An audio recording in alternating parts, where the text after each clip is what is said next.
عليكم السلام ورحمة الله.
بسم الله والحمد لله والصلاة والسلام على رسول الله.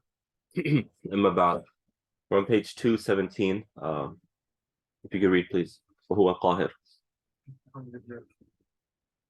قائد مستعديا فوق عبادي ويرسل عليكم حفظة ملائكة تحصي أعمالكم حتى إذا جاء أحدكم الموت توفته وفي قراءة توفاه رسلنا الملائكة موكلون من قبل الراح يقبضون يفصلون فيما يؤمرون ثم يؤتي خلق الله مولاه مالك الحق الثابت العادل ليجازيه ألا له الحكم القضاء النافذ فيما هو أسر الحاسبين يحاسب الخلق كل في قدر نصف نهارا يوم يختلف في ذلك. قل يا محمد يا أهل مكة من ينجيكم من ظلمات البحر أكوانكم في أسفارهم حين تدعونه تضرعا علانية وخفية سرا تقولون لا مقسم أنجيتنا وفي قراءة أنجانا الله من هذه الظلمات والشدائد التي ونكونن من الشاكرين قل لهم الله ينجيكم بالتخفيف والتشديد منها ومن كل كرب وهم سواها فما أنتم تشركون به قل هو القادر والله أن يبعث عليكم توقف من السماء الحجاز والصيف ومن تحت أرجلكم كالخسف فهو يلبس في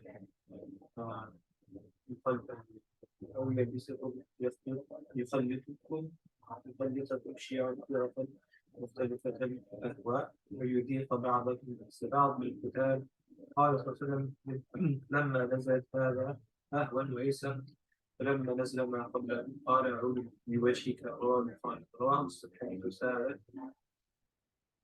سألت ربي أنه يجعل بأس أمتي بينهم فمنع فمنع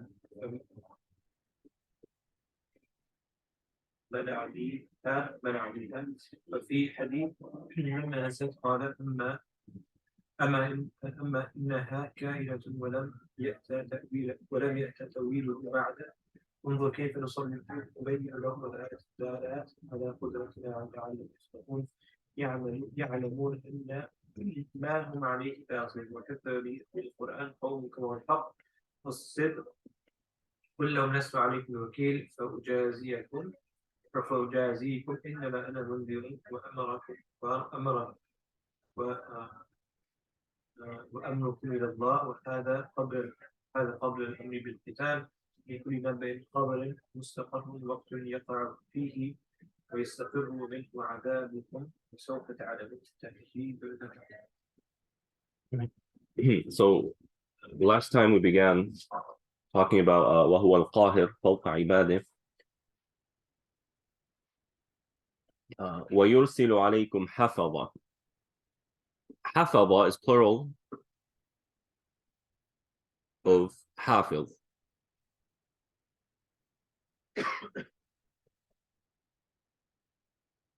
So حفظة and حافظ from حفظ means to preserve something. So preserve. So حافظ is someone who preserves. And this is referring to the angels. And why are the angels being called حفظة, right? Preservers. Because they preserve deeds by documenting them. Also, they preserve humans by protecting them based on Allah's commands. So Allah subhanahu wa ta'ala says, لَهُ مُعَقِّبَاتُ مِنْ بَيْنِ يَدَيْهِ وَمِنْ خَلْفِهِ يَحْفَظُونَهُ مِنْ أَمْرِ اللَّهِ. In front of a human being and behind him or her are angels protecting them by the command of Allah, meaning Allah commands them to protect them. So that's why they're called حفظة. حتى إذا جاء أحدكم الموت, until death comes to one of you, توفته رسلنا, our messengers cause that soul to die or that person to die. And the messengers here are also referring to angels. Allah subhanahu wa ta'ala refers to the angels in different places in the Quran as rusul. Why? Because they're sent by Allah and they only do what Allah subhanahu wa ta'ala commands. وَهُمْ لَا يُفَرِّطُونَ. And this is the third time the word farata comes in this surah. And farata means to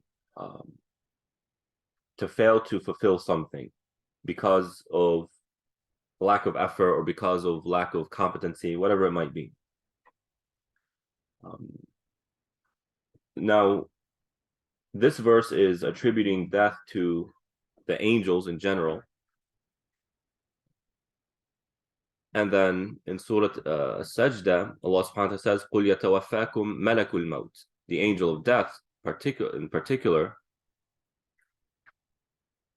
And then Allah subhanahu wa ta'ala says, Allahu yatawaffa al-anfus hina mawtiha. It's Allah subhanahu wa ta'ala who causes the soul, or causes a person to die. So you have one topic, and that is death, and Allah subhanahu wa ta'ala is attributing it to three different three different entities. Now, of course, how do we reconcile this? Well, we say, of course, Allah subhanahu wa ta'ala is the one who gives life and takes life. Huwa al-muhyi wal-mumit. So no doubt Allah subhanahu wa ta'ala is the one who causes death both in terms of decree. So a person does not die before Allah has decreed it. And so, again, the earthquake is a clear example. I mean, there are people sitting under the rubble for an incredible amount of time, come out alive, while others didn't. Right? So there were people who were there to save those under the rubble and end up dying, while the ones under the rubble stay alive. So all of it is in the hands of Allah subhanahu wa ta'ala. The one who has life will live, and the one whose life ends will die, period. So that goes back to Allah in terms of decree, and also goes back to Allah in terms of hudud, in terms of, what was the translation for hudud? In terms of actual occurrence. In other words, Allah subhanahu wa ta'ala is, in one way or another, the one who causes the soul to be split from the body and causes the body to be no longer viable for that soul. Right? But that's something that maybe we cannot quite comprehend due to just the complexity behind it. What makes it easier for us to understand is when the angel of death is involved, right? There's actually an angel physically there who takes the soul from the body, but that doesn't negate Allah subhanahu wa ta'ala's role in causing that person to die. How it happens, we don't know, because it's beyond the tangible, but it does, right? And we know that Allah subhanahu wa ta'ala has delegated the angel of death, who is, I don't know if this is in Desi culture, but in Arab culture, they call him Uzra'il. Uzra'il.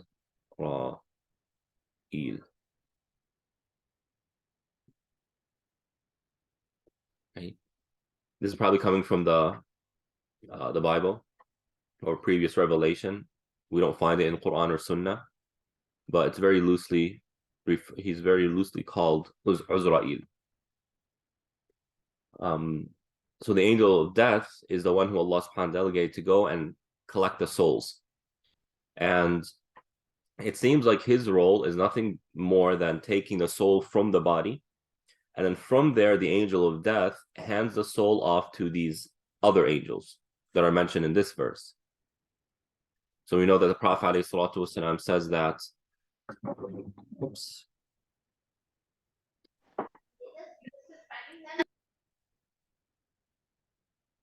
I have tissues here. No. Yeah, that'd be great.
So when the angel of death removes the soul, his role is done. He passes it off to these other angels. And we know from the hadith that when a soul leaves a body, it is met by a large group of angels, either angels of mercy or angels of punishment.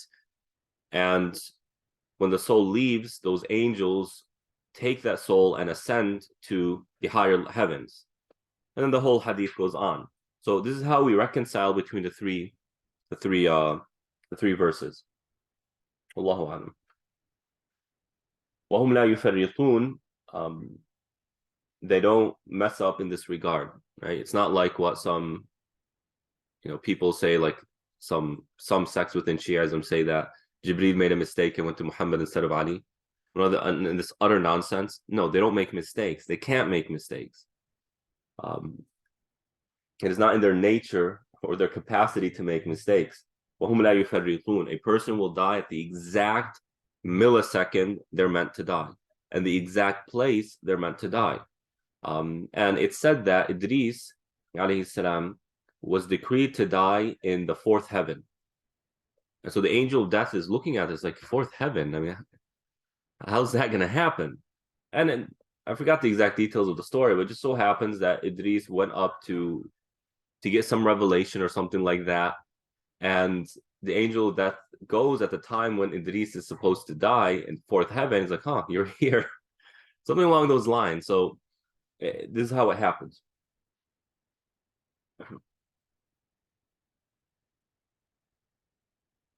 ثم ردوا إلى الله مولاهم الحق. And then return to Allah, their Mawla, their Wali, the truth. ألا له الحكم وهو أسرع الحاسبين. Indeed, to him belongs adjudication, qada and qadar, and he is the quickest to hold people accountable. So, ثم ردوا, return to Allah, مولاهم الحق. This is very beautiful. When you think of death, it's a pretty scary thing because it's a transition into something that is nothing more than an imagination in our minds. Yes, we believe in this stuff, but when it comes to how real is it, it's nothing more than a belief. Right? We haven't experienced it. So imagine going to a very bizarre country. Right? Imagine going to Panama. Right? You don't know the language. You don't know the culture, you don't know the people, you don't know what's going on there. You hear maybe bad things, there's a lot of cartel and gangs and all this stuff. And you're going to this country. It's a pretty scary thing. And so, probably something we don't want. Similarly, you have this concept of an afterlife and what's going to happen there. Angels come, I'm going to see angels that I've never seen before. Yeah, I believe in them. What does that really mean? And they're going to take my soul and I'm going to be in an existence that's not this existence. It's quite fascinating when you think about it. So Allah subhanahu wa ta'ala here is saying, when you return, know who you're returning to, and that is Allah. And as we've gone over before, Lafzul Jalala, Allah subhanahu wa ta'ala means the one who's worthy of worship, but originally was used to refer to a camel's relationship, a baby camel's relationship to its mother. Right? It's like you're going back to, of course, Lillahi al-mathlul a'la, it's like going back to your mother. Right? Imagine going to Panama, but your mother's in Panama. Well, that would make it a lot more plausible. Yeah, I can see myself going to Panama, right? Maybe there's some strange things, but I'll figure out as it goes, because I know there's someplace safe I'm going to. So you're going back to Allah. For the believer, that is a feeling of safety. That is a feeling of optimism. Not only that, He's your Mawla. He's your guardian. It's as though Allah subhanahu wa ta'ala is saying, in order to guard you, I'm bringing you back. And if I'm your guardian, I'm the one who's going to arrange for your coming back. And I'm going to take care of all those arrangements when you're here. And I'm going to prepare everything for you. and I'm going to pave the way for you to have a good return to me. So you're returning to Allah, you're returning to your guardian, and you're returning to truth, al-haq. You're returning to truth. As though Allah subhanahu wa ta'ala is saying, man, what you're in now is, it's not real. It's fake.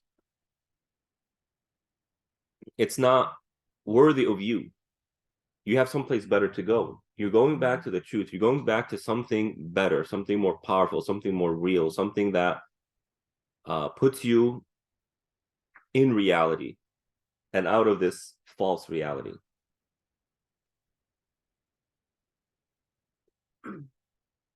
What's the role? What's the role? All right, so I was about to get that. So al-haq here is a sifa of Allah subhanahu wa ta'ala. The idea is that as you transition to the afterlife, that haq of Allah, that haq name of Allah subhanahu wa ta'ala becomes clearer to us. So we see a type of haq, right? That there is an existence. And if there is an existence, there must be someone who has brought it into existence. Thus Allah is haq, he is real.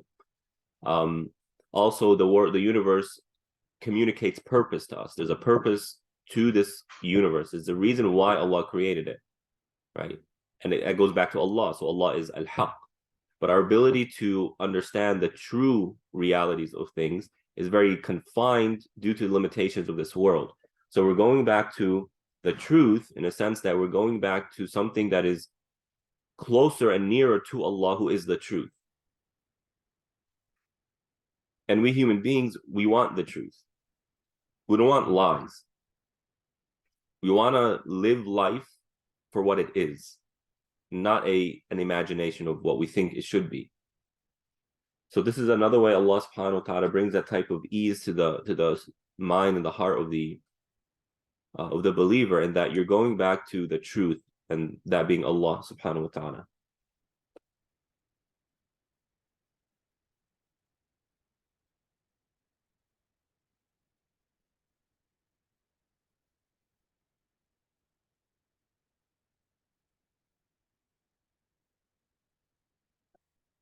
ألا له الحكم وهو أسرع الحاسبين.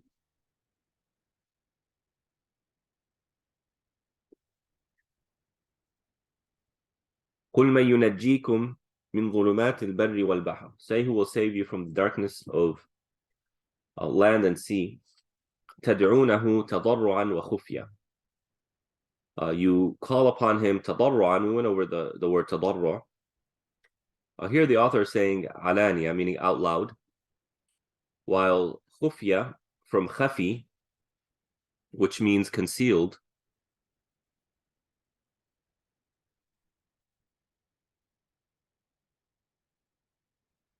Right, so not out loud, privately. لئن أنجيتنا من هذه لنكونن من الشاكرين. If you save us from this, we will be grateful. Meaning someone is in a dire situation, they're lost, they're at sea and the storms are picking up, they lose control of their ship. At that moment, all they can do is reach out to Allah to save them. Okay. I don't even know if you remember that story of the guy who got stuck in an elevator for 3 days. He was leaving the building. He was in a high-rise building. He's leaving, for whatever reason, the elevator power shut off while he's in it. And he got stuck there for the entire weekend. From Friday, Saturday, Sunday, until Monday. And they interviewed him after he got out. And they said, what was going on? It must have been really scary. He's like, yeah, man, I'm an atheist, but I started reaching out to a higher power. This is the reality of it. When we're put in a corner, we have no choice but to reach out to someone who can get us out of it. And this is what always happens. And I gave you the example last time of Ikrimah ibn Abi Jahl, the son of Abu Jahl. When the Prophet ﷺ entered Mecca, he fled. And he got on boat going towards Abyssinia. And while on the boat, the storms picked up, the waves went crazy, and the crew of the ship started. One of them said, look, we know that only God can save us now. Only the Creator can save us now. So reach out to your Creator. And Ikrimah sat and this is exactly what the Prophet has been saying the entire time. من ينجيكم من ظلمات البر والبحر تدعونه تضرعا وخفيا. It's exactly as the Quran and the Prophet say.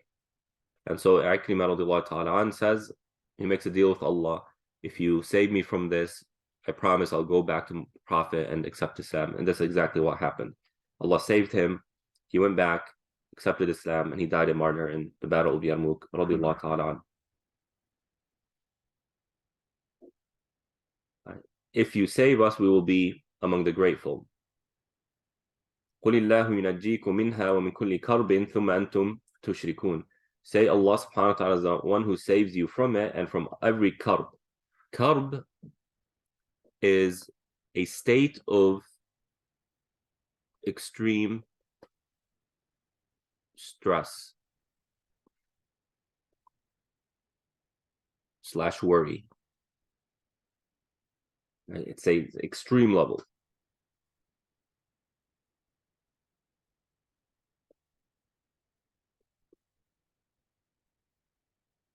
So Allah saves you from all things. He's the one who saves you from all things, and then you go back to doing shirk. Now, what Allah is criticizing isn't the fact that they reached out to Allah.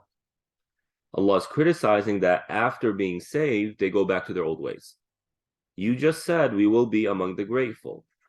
Yet as soon as you were saved from that, you weren't grateful. You went back to your shirk. Okay? So that's the problem. So if some non-practicing Muslim comes and says, I feel like a hypocrite when I make dua. No, that's not the way it works. Allah tells you to make dua. He tells you to call upon Him if you need anything. That's not the problem. The problem is not breaking the bad habits. Right?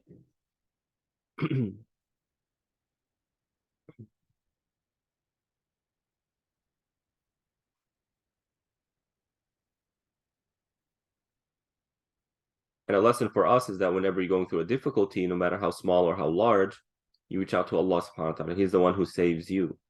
And He's the only one who can save you. And that's an important point. It's not just go and ask Allah. It's also going and asking Allah with a heart that acknowledges that only Allah subhanahu wa ta'ala can save me. And only Allah subhanahu wa ta'ala can remove me from this situation. Yes, there are means for that to happen. Right? But in terms of it actually happening from qada and qadar, it is only Allah subhanahu wa ta'ala who can bring that out. قُلْ هُوَ الْقَادِرُ, another name of Allah, capable, or the powerful. He is able to send upon you a punishment from above you or from below you. From above you, like punishment in terms of a storm or a hurricane, or let's say a volcano and the ashes are falling down and the rocks are falling down. أو من تحت أرجلكم, like an earthquake. أو يلبسكم شيعا. Labs is from takhlit. We went over this a few times. For things to be mixed, right? As Allah subhanahu wa ta'ala says, لِمَا تَلْبِسُونَ الْحَقَّ بِالْبَاطِلِ. Why do you mix truth with falsehood, the falsehood with truth? Or He will mix you into Shia. Shia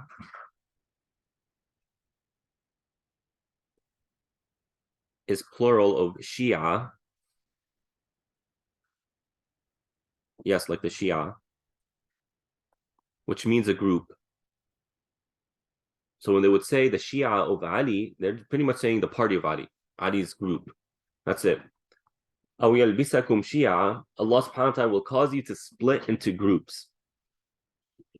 As Allah subhanahu wa ta'ala says, وَلَا تَكُونُوا كَالَّذِينَ تَفَرَّقُوا وَاخْتَلَفُوا مِنْ بَعْدِ مَا جَاءَهُمُ الْبَيِّنَاتُ وَأُولَٰئِكَ لَهُمْ عَذَابٌ أَلِيمٌ, عَذَابٌ عَظِيمٌ. Don't be like those who divided after clarity has come to them. So division is one of the ways Allah subhanahu wa ta'ala punishes a people. Now, in my last khutbah, I mentioned bluntly that, look, this earthquake is a punishment. It is a punishment. And people don't like that. And I said, I know you don't like this. I know it's uncomfortable. And you had people coming, no, it's not a punishment. It's nothing more than natural phenomenon. People say, how is Allah punishing them? What does that mean? And all this stuff. What does punishment mean? Define punishment. Not from an Islamic perspective, just from a linguistic perspective. What does punishment mean?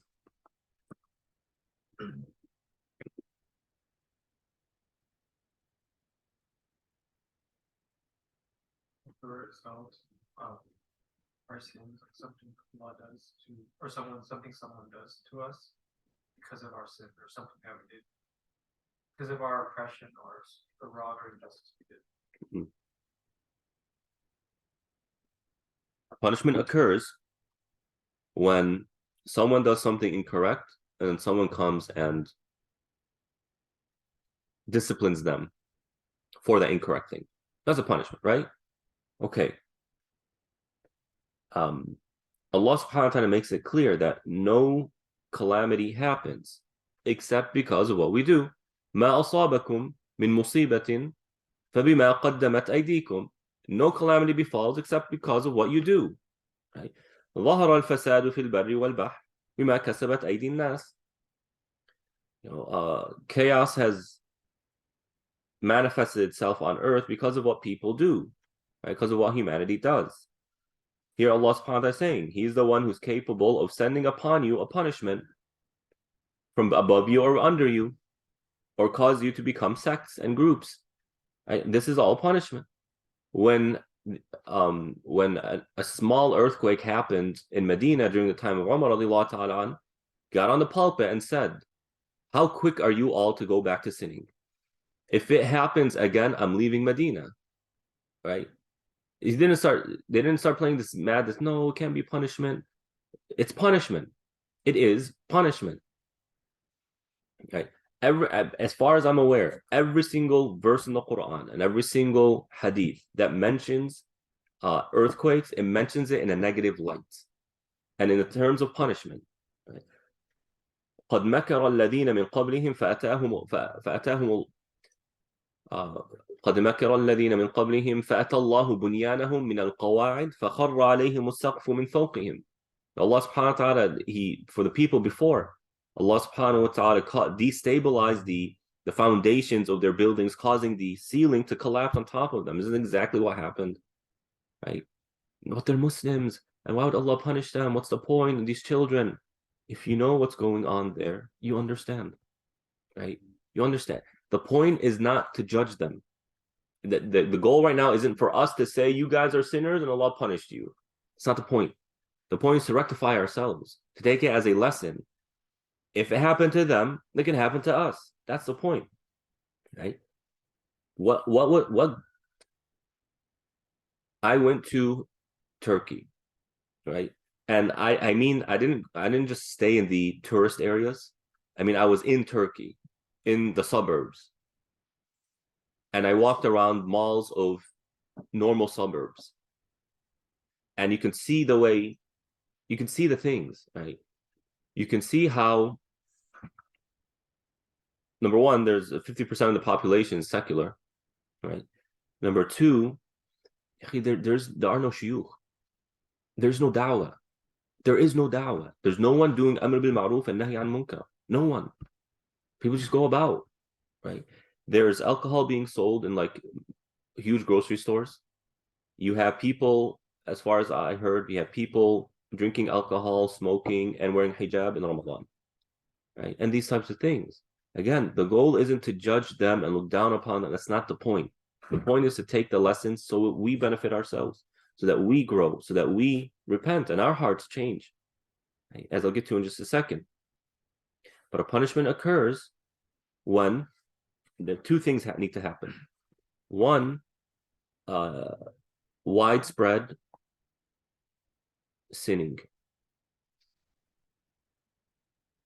Widespread sinning.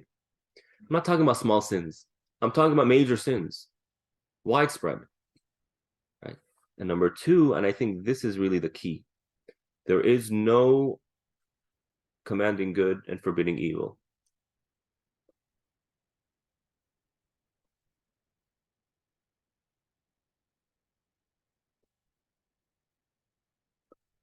I think this is the key right here. When this is not there, things get bad. So here's an example. Right? There was widespread sinning. You had people publicly going to restaurants in daytime of Ramadan in Syria. You had prostitution, which was widespread. And that's another thing in Turkey. Prostitution is widespread.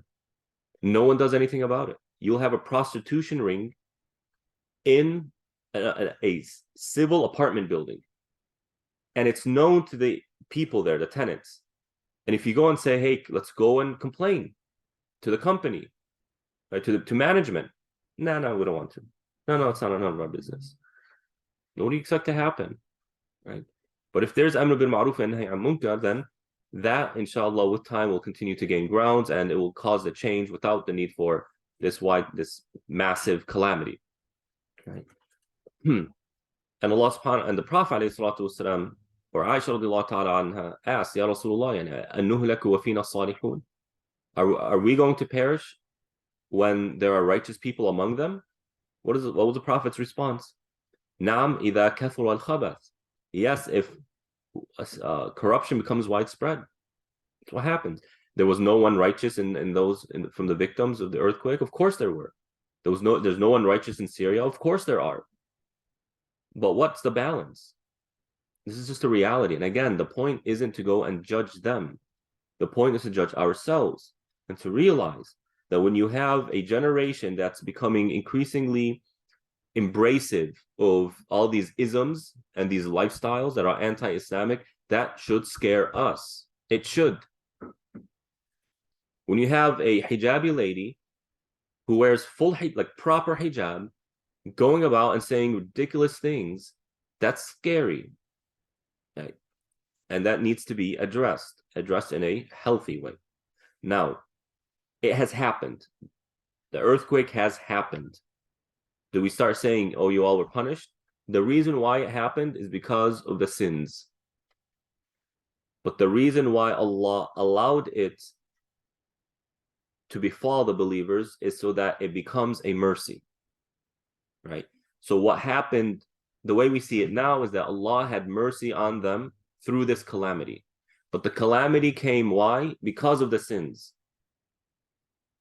Right? And hence, the whole Battle of Uhud, أَوَلَمَّا أَصَابَتْكُمْ مُصِيبَةٌ قَدْ أَصَبْتُمْ مِثْلَيْهَا قُلْتُمْ أَنَّ هَذَا.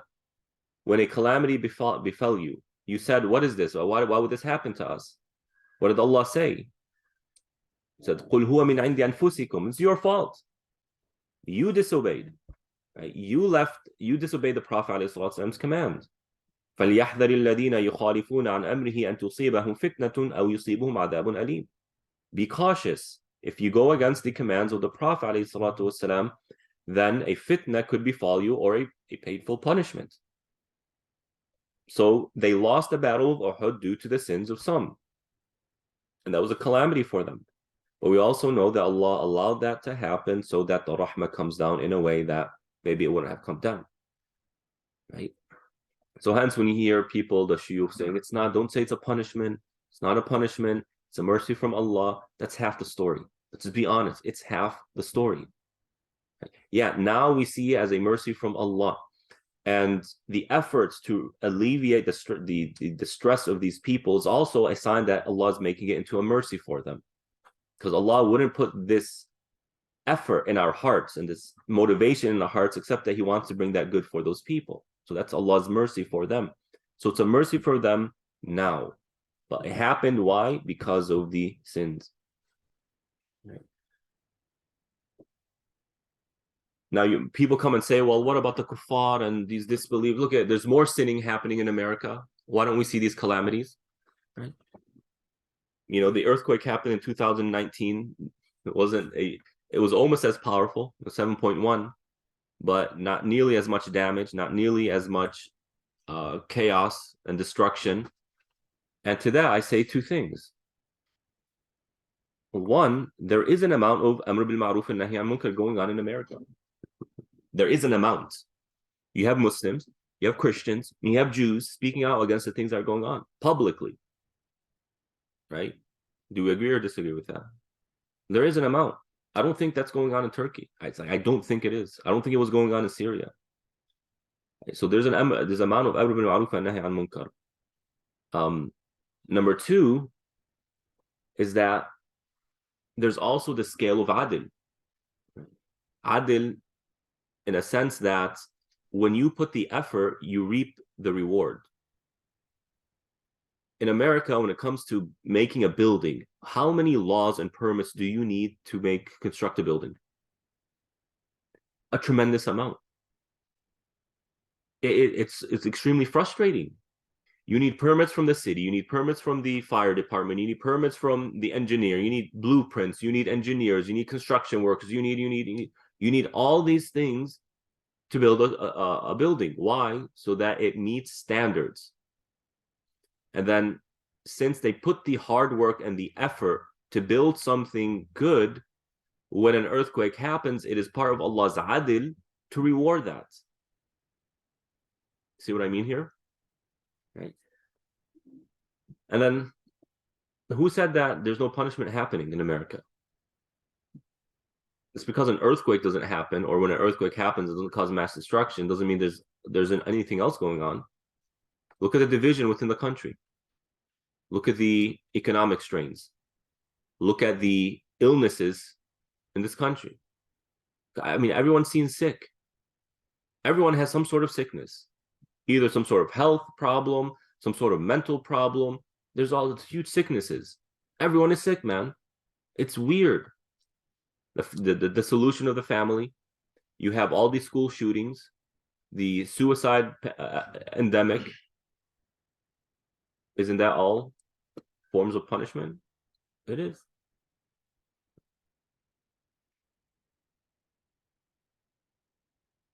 All right. Now, when this verse was revealed, the Prophet ﷺ, when he heard هو القادر على أن يبعث عليكم عذابا من فوقكم, he can send a punishment from above you, the Prophet said, أعوذ بوجهك, and I seek refuge with you. And then أو من تحت أرجلكم, or from under you, the Prophet said, أعوذ بوجهك, I seek refuge from you.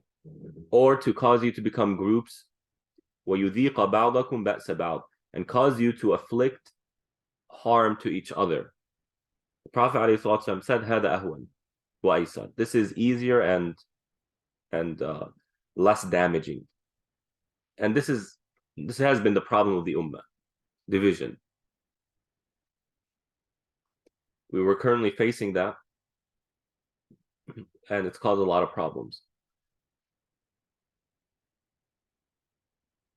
But if you compare the amount of people who died because of the earthquake versus the amount of people who died due to this internal division, I'm not saying that the numbers are, that the former is more than the latter. I'm just saying that the former took 45 seconds, whereas the latter took 20 years. So it's not as quick to damage the ummah. Allah ta'ala alam. انظر كيف نصرف الآيات لعلهم يفقهون.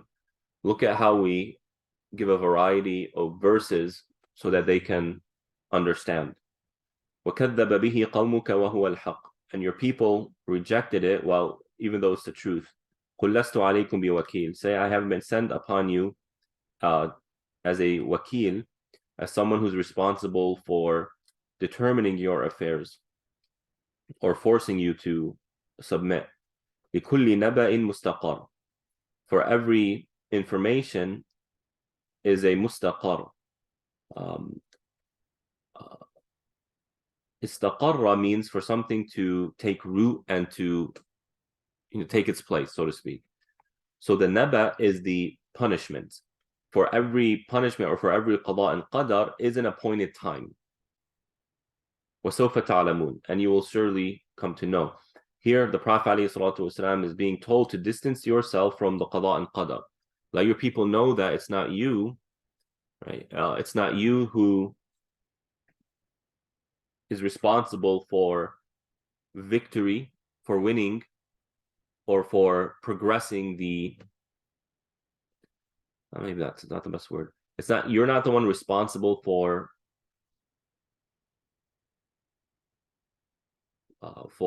their affairs. Let's put it that way.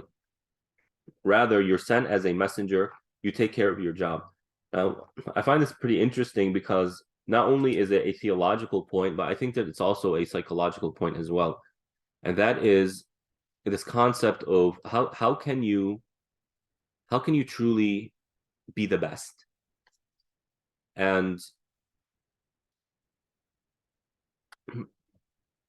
a lot of people, they have this competitive mindset where in order to be the best, I need to beat the competition. But some have argued that that's not the best strategy. When you look at the most successful companies, their model is not to beat the competitor. Their model is to outlast them. And to outlast them, they compete with themselves, not with the competitor. In other words, instead of saying, how can we beat that product? How can we make a better product than a rival company? They ask the question, how can we make our next product better than the previous one? So they compete with themselves. To put it a little bit more closer to home, instead of saying, let's make the best Ramadan in OC at our masjid. Instead of saying that, where you put yourself in competition with the other masajid, say, let's make this Ramadan better than our last Ramadan. This model, the second one, is better long term. And it actually leads to that entity to outlast its competitors. Why? Because it's more vision centric. They're more focused on the vision, and they're more focused on the quality of what they have instead of just the numbers. So when Allah tells the Prophet, let them know I'm not responsible for you, and it's Allah subhanahu wa ta'ala who does the qada and qadar, it helps him navigate the very difficult realm of da'wah, in where his goal is not the numbers. It's not my role to bring you all to Islam. That's Allah's role. My role is simply to relay the message. If I do that, I have fulfilled my part, and now I can feel at ease with myself, at peace with myself, because I did what I'm supposed to do. And it's very important to live your mindset that way. If you're constantly just going after the numbers, it's a rat race that is not nourishing to the self. Because as the Prophet says, no matter how much money you have, it'll never satisfy you. And continue, please. وإذا رأيت الذين يخوضون في آياتنا القرآن بالاستهزاء فأعرض عنهم ولا تجالسهم حتى يخوضوا في حديث غيره مما فيه ضرر النون إن شرطية فيما زائدة من سيادنك بسكون النون والتخفيف وفتحها والتشديد الشيطان قعدت معهم فلا تبعد بعد ذكره مع القوم الظالمين فيه وضع الظاهر موضع المضمر. وقال المسلمون إن قمنا كلما قالوا لم نستطيع أن نجلس في المسجد وأن نطوف فنزل وما على الذين يتقون الله من حسابهم في الخائف من زائدة شيء إذا جالسوهم ولكن عليهم تذكرة لهم وموعظة لعلهم يتقون أو وذر اترك الذين اتخذوا دينهم الذي كلفوه لعبا ولهوا باستهزائهم به وغرتهم الحياة الدنيا فتتعارض لهم وهذا قبل الأمر بالكتاب وذكر عظ به بالقرآن الناس لأن لا تبسل نفس تسلم إلى الهلاك بما كتبت عملت ليس لها من دون الله غيره ولي ناصر ولا شفيع يمنع عنها العذاب وإن تعلم كل عدل تفتي كل فداء لا يقبل منها ما تفتي به أولئك الذين نسبوا بما كسبوا لهم شراب من حميم ماء بالغ نهاية الحرارة وعذاب أليم مؤلم بما كانوا يكفرون.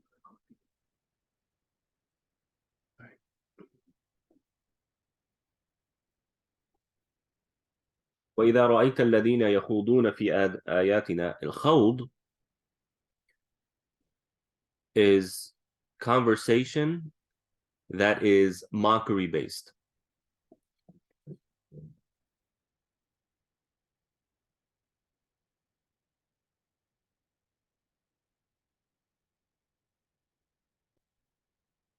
And then the harf jar fi,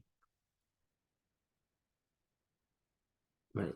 It's saying that they're so engaged. It's meant to emphasize how engaged they are, how deep they are in this type of conversation. So they're deeply engaged in this mockery-based conversation about the Quran. And Allah subhanahu wa ta'ala tells the Prophet, فَأَعْرِضْ عَنْهُمْ, turn away, and حَتَّى يَخُوضُوا فِي حَدِيثٍ غَيْرٍ, until they change the topic of their conversations. And there's a similar verse in Surah An-Nisa, which we went over already, but just as a refresher, one of the points we take here is that we're not allowed to be in places or around people who are publicly and openly sinning. And no matter what that sin is, if it's a sin, then we need to excuse ourselves from that gathering. But at the same time, the verse is not telling us to sever our relationship with such people, even if they are people who are mocking the Quran and Sunnah. Right? You are allowed to go back to them if they change the topic, and their topic is permissible.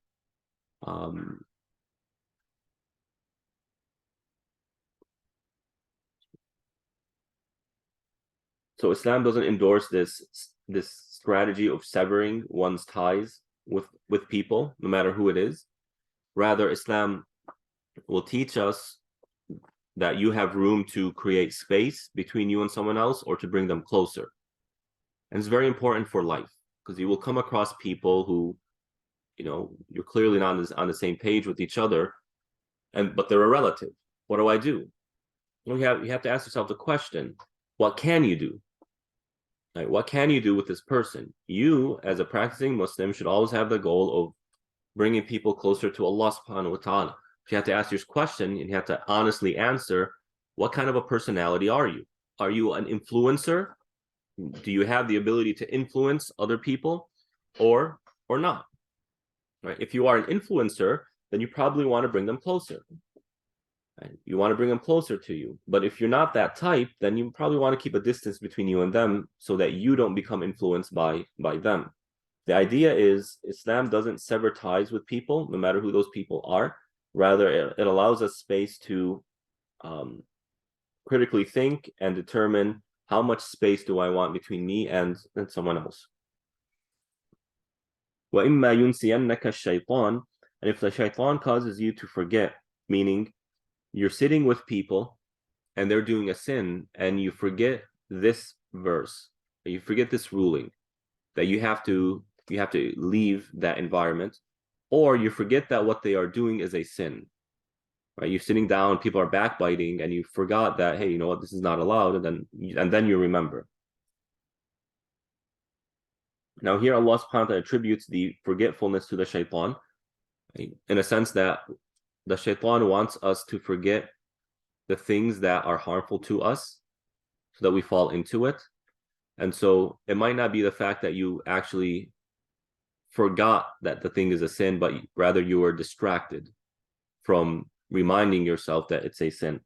But the shaitan does play a role in forgetfulness, as the story of Musa and Khadr mentions. وَمَا أَنْسَانِيهُ إِلَّا الشَّيْطَانِ أَنْ أَذْكُرَهُ. Yusha bin Nun, when he forgot that the fish did whatever it did, and so he told Musa, the shaitan caused me to forget. So the shaitan plays a role in that regard. And perhaps this is why Waqi'a, the famous scholar, told Shafi'i, when Shafi'i asked him, I'm feeling that I'm not able to memorize as I should be able to.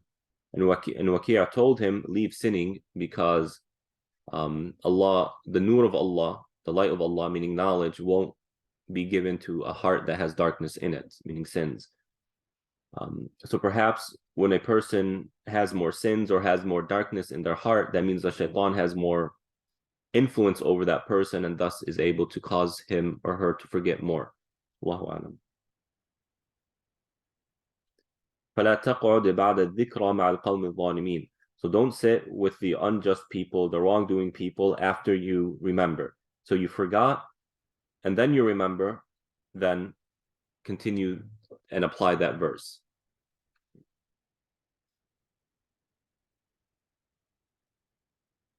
وما على الذين يتقون من حسابهم من شيء ولكن ذكرى لعلهم يتقون. And the people of taqwa are not accountable for what those people are doing. So those who are involved in these mockery-based conversations or they're doing sins, the people of taqwa are not held accountable for what they do. And this goes back to a challenge that a lot of, especially younger people, face when it comes to al-amr bil ma'ruf and nahy an munkar. They feel pressured into doing every single type of amr bil ma'ruf and nahy an munkar. Every time they see something, oh, I have to do it. I have to say something. I have to stop the munkar.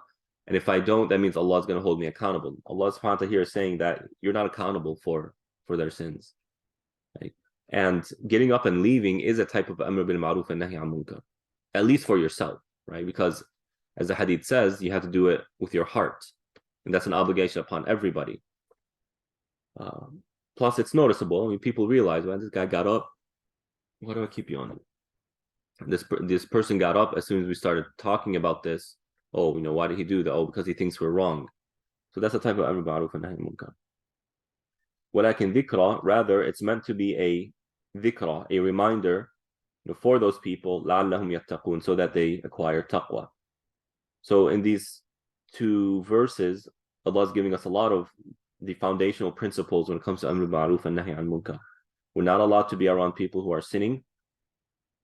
And if they start sinning while we are there, we need to leave. And we're not responsible for their sins, so don't overpressure yourself. And that's one of the traps of the shaitan. And the purpose of amr bil ma'ruf and nahy an munkar is to remind the other person so that they acquire taqwa. And this is also another very important point. The point of amr bil ma'ruf and nahy an munkar is not to force someone else to do something. It is to remind them in hopes that they will be influenced.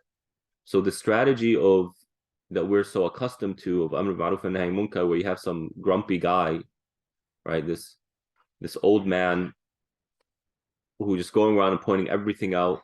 You did this. You're not supposed to do that. And they start lecturing the person for 30 minutes. It's like, okay, man, you could have just said, hey, there's a better way of doing it. The smile on your face, and that would have had more of an effect. Right? But forcing someone to pray in a way that doesn't change their hearts wouldn't benefit anything. Forcing someone to stop doing something haram that only wants to make them do more haram, amr bil ma'ruf and nahy an munkar has not occurred.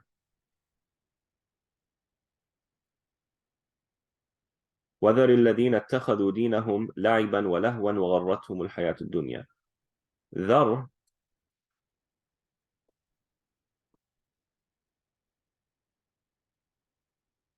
is to leave.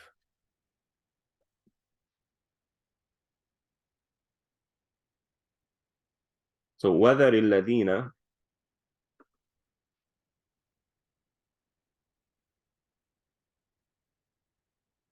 leave those who have taken their religion as amusement and play.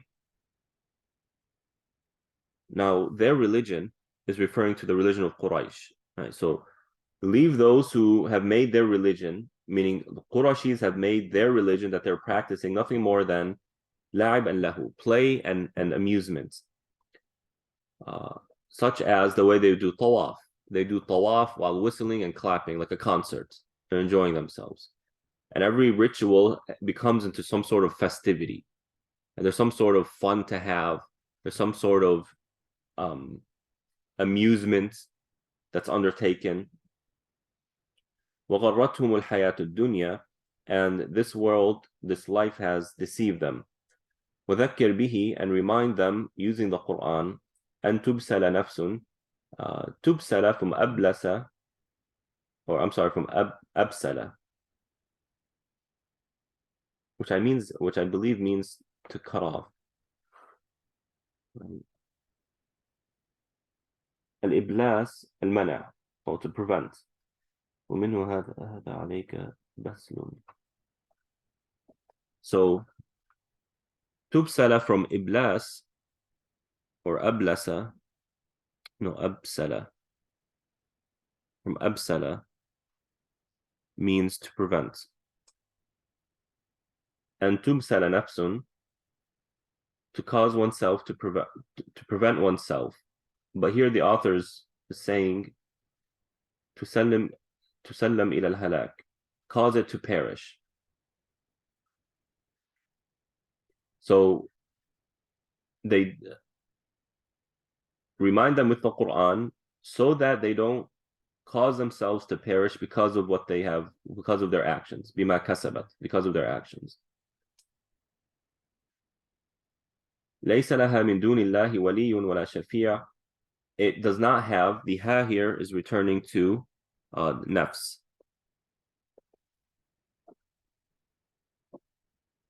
So it has, the nafs has no wali or shafi'a besides Allah subhanahu wa ta'ala. وَإِن تَعْدِلْ كُلَّ عَدْلٍ لَا يُؤْخَذْ مِنْهَا. Adil here, we know adil is justice. And justice in a sense is about making sure everything is in balance. So if you have a scale,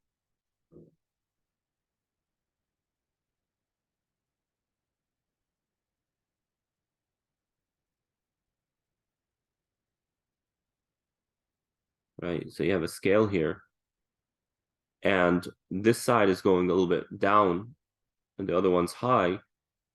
When you do adil, you're balancing this out. You're putting more here, right? So وَإِن تَعْدِلْ كُلَّ عَدْلٍ.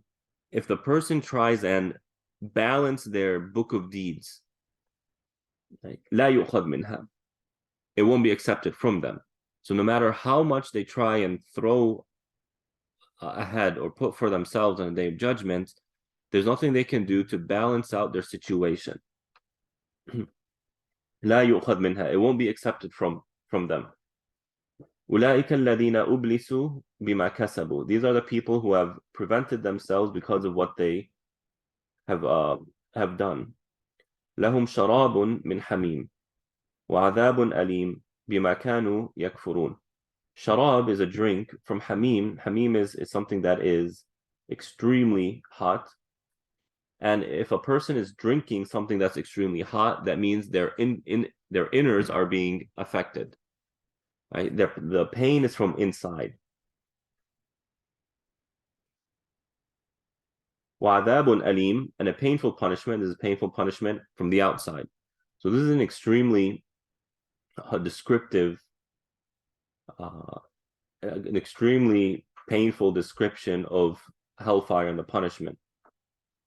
And they're in this situation because of their kufr, because of their disbelief.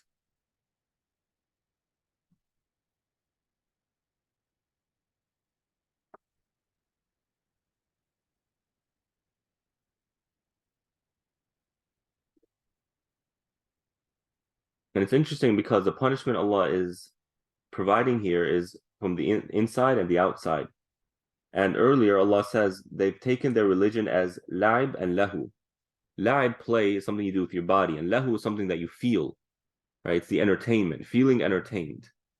So because they diluted religiosity, they ignored Allah subhanahu wa ta'ala, they ignored the message, in order for them to play and to amuse themselves, while their punishment, they're being punished from the same places they try to appease. And because they were deceived by this world and they turned away from the haqq in pursuit of this world, then Allah subhanahu wa ta'ala punished them with where is it?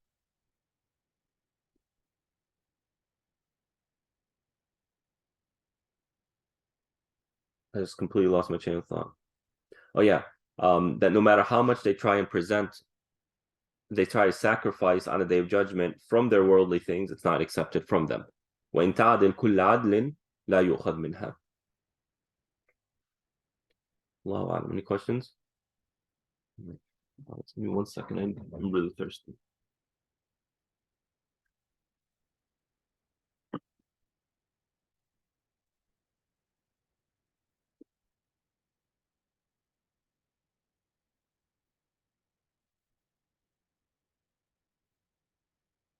Right here. It's right in my face. Oh.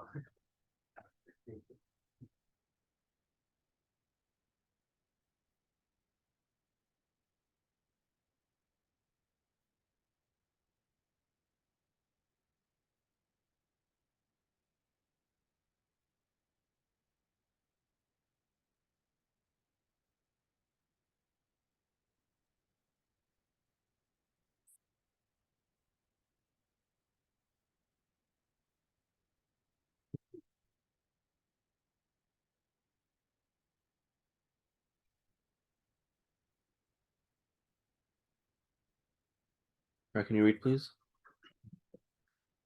قل ندعو يعبد من دون الله ما لا ينفعنا بعبادته ولا يضرنا بتركها وهو الإسلام ونرد على أعقابنا نرجع مشركين بعد إذ هدانا الله إلى الإسلام كالذي استهوته أضلته الشياطين في الأرض حيرانا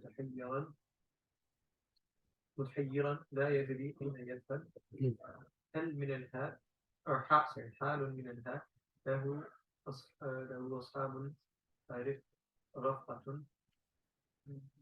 رفقة يدعونه إلى الهدى أي يهدوه الطريقة يقولون له ائتنا فلا يجيبهم فيهلكوا والاستفهام للإنكار وجملة التشبيه حال من ضمير يرد قل إن هدى الله الذي هو الإسلام والهدى وما عداه ضلال وأمرنا لنسلم بأن نسلم لرب العالمين وأن بأن نقيم الصلاة واتقوه تعالى وهو الذي إليه تحشرون يجمعون يوم القيامة بالحساب وهو الذي خلق السماوات والأرض بالحق أي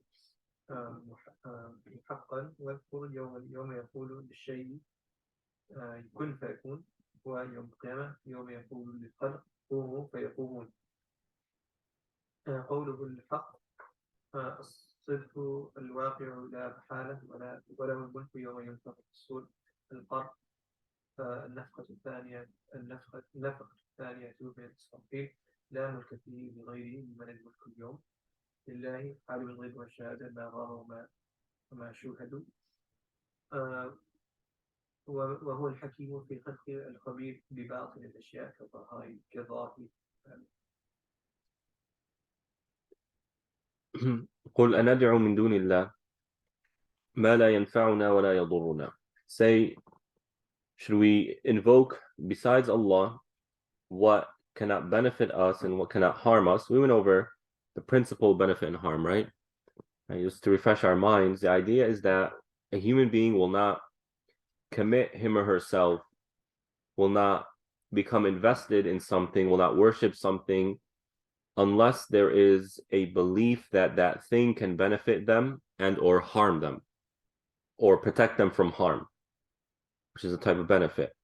And so when you look at shirk and the institution of shirk, it is built on this principle that there are gods besides Allah who can benefit us or harm us in one way or another. And so they believe that as a result of that, it is worthy of us to dedicate our resources, ourselves to those gods in hopes for the benefit and in fear of the harm.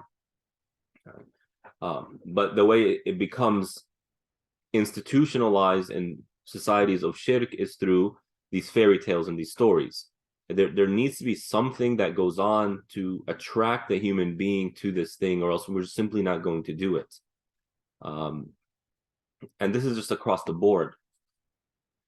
So when the prophets come in, when the believers come in, they say these things cannot benefit us or harm us. And so why would we worship them besides Allah, who is the only one who can benefit and the only one who can harm? وَنُرَدُّ عَلَىٰ أَعْقَابِنَا بَعْدَ إِذْ هَدَانَ اللَّهُ. A'qab is plural of what? Aqib, right? And aqib is it's the end of something. But in the human body, it refers to the heel, right? Because it's kind of like the end of the body, so to speak. When you're walking, the thing that's going to be furthest behind you is your heel. So for us to turn back on our heels, and this was a phrase but that the Arabs would use to mean to go back to our old ways or to regress. بعد إذ هدانا الله, after Allah has guided us. كالذي استهوته الشياطين, you want us to go back to the one who the shayateen have done istihwa to. Now istihwa,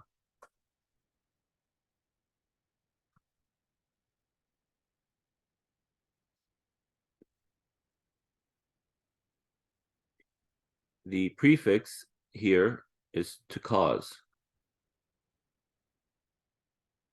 them to be in a state of hawa. And the word hawa, commonly translated as desire, it's not the best translation, because there's good desire and there's bad desire, right? For you to desire water, nothing haram about that. For you to desire alcohol, that's a problem. Hawa, as far as I'm aware, in Quran and Sunnah, is always used in terms of harmful desires or negative desires or haram desires. That's what hawa is. And it comes from the same root as hawa, which means air, right?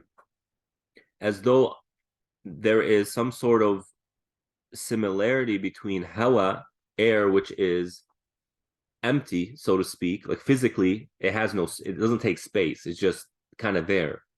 And hawa is this type of empty bubble that no matter how much you put in it, it just stays empty. And you see this in the lifestyles of people. No matter how many desires they satisfy, they pursue, they do, it never satisfies them. And then they start getting to crazy, bizarre things. And so all these fetishes, these very bizarre fetishes, these very bizarre lifestyles, these very bizarre habits that people fall into, perhaps is the result of this never-ending cycle of trying to appease the self and never being able to appease it. So it's just from one desire to another desire to a third desire to a fourth, fifth, sixth, and then they reach cloud 9, they reach the moon, they reach Mars, right? And they're still looking for a way to satisfy their desires. And I don't know if you all watch Squid Games, you know, mashallah, so much taqwa, right? Anyway, spoiler alert if anyone cares to watch it. All the youth came to me, like, you have to watch, you have to watch, you have to watch. I watched it, so I know what the heck they're watching. But I liked it. I mean, it was a very interesting show. Basically, the premise was as follows. There was a game that literally was life and death type of game. You lose the round, you die. Like, you die. Die. You're killed. And the competitors were there in hopes for a very large prize pool. The prize pool was, like, I calculated, it looked like a few $100 million, something like that. And all these people were financially not well off. They were not only they were not well off, they were in financial trouble. Like, banks were after them, they owed loans and all of that. And so part of the show is highlighting what happens to society when there is such a massive economic discrepancy between the upper class and the lower class. And to make the long story short, at the end of the season, or at the end of the show, it turns out that this whole game was created by a bunch of extremely wealthy people because they were looking for some sort of entertainment that was actually appealing to them. And the architect behind it reveals himself to the winner of the game. And he tells him that This is what he said. This is very powerful, by the way. I'm being serious. This is very powerful. He says that a very wealthy person and a very poor person are one and the same. Neither have access to the things that can satisfy their desires, but for different reasons. For the poor person, they don't have the resources to get their desires.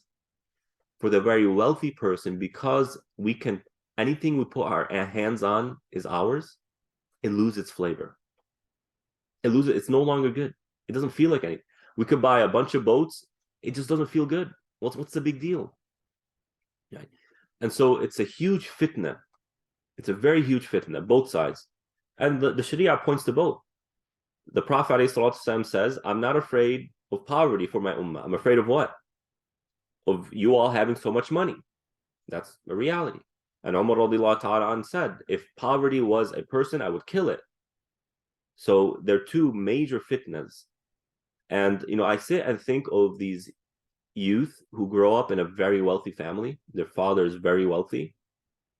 So they're thinking like, they already have it all. What kind of a dream can they build for themselves? As young people, we like, yeah, I want to be this. My dream in life is to become this, and I want to work hard. There's some sort of like vision. Like I have a plan for myself. But if I already have it all when I'm born, what plan can I put for myself? It's already all there. All I can do is maintain or sustain that which I already have. See what I mean here?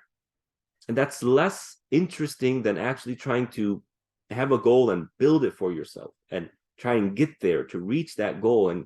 And through the trip, you're reaching a certain benchmarks. Yeah, I accomplished this. I got my degree. Now I'm going to graduate school, and then it's this, and then I'm gonna open my business, and then that's more interesting than already having it all. I'm just taking over my father's company and I'm running whatever he built, and I'm just maintaining it.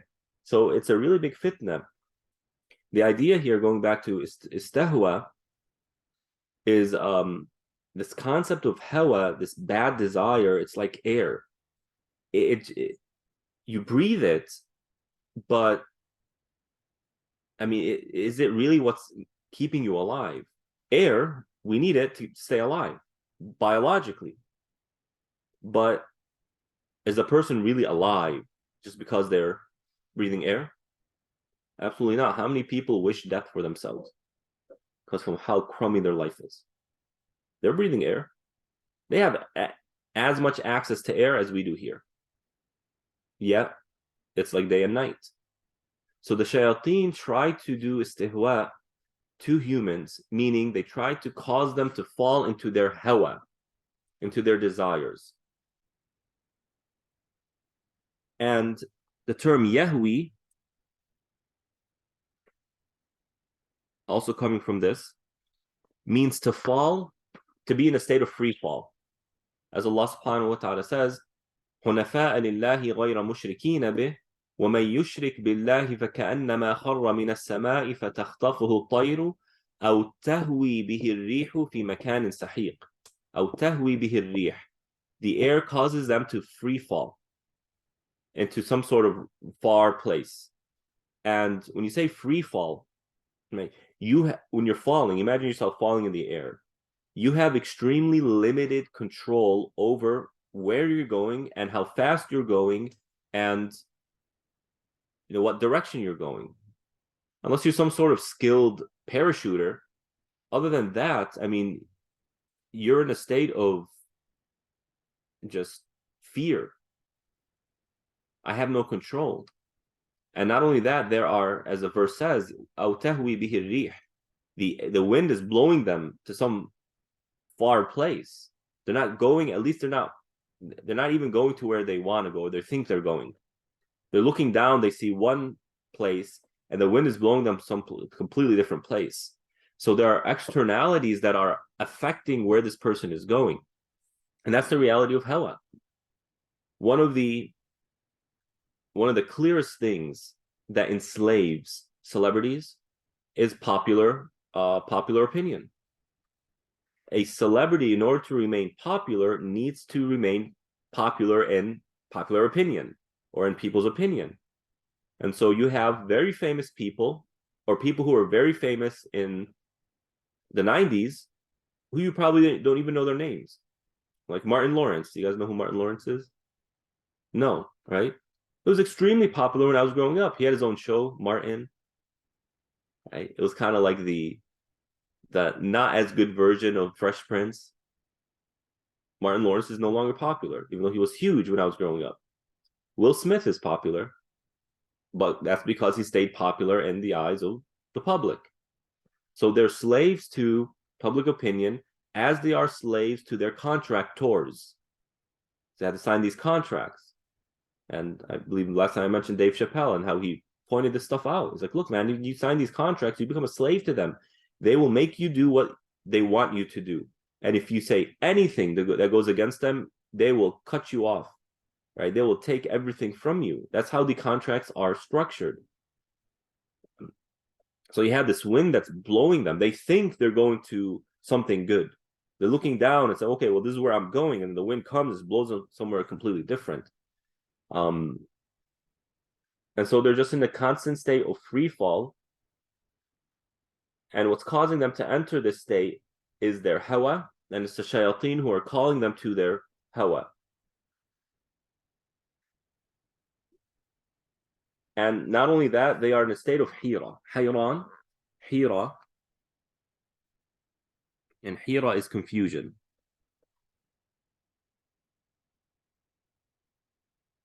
They're confused. As we see, our society is confused. Our society is so confused, they don't know what male and female means anymore.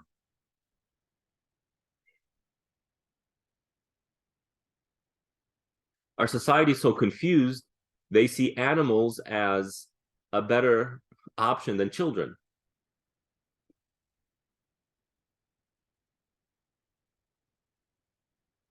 Our society is so confused that women think that, they're exactly like men and that they're equal to men. Right? It's just bizarre, man. This is why I love staying in touch with the third world, right? Because when you go there and they start looking at, like, what are you guys doing? What's going on there? What do you mean? Desire leads to confusion. في الأرض حيران له أصحاب يدعونه إلى الهدى ائتنا. And they have friends calling them to guidance, saying, come to us, come to us. Right? So as though Allah subhanahu wa ta'ala is saying that despite them being in the state of free fall as a result of their hawa and in a state of confusion, Allah will always send to them those who will call them to that which is good.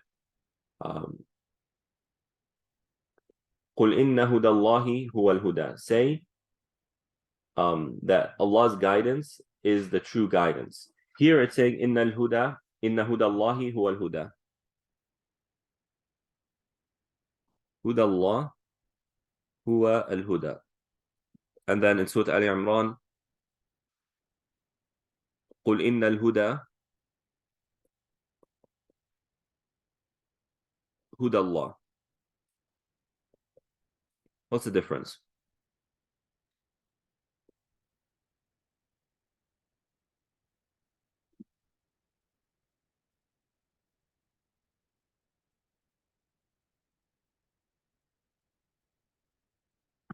Means we're not seeing the same thing. So the first thing, the guidance of God is the true guidance, and second thing, the true guidance is the guidance. Think harder.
So in the first one, this i'rab is, forget the inna. This is, what's the i'rab of this?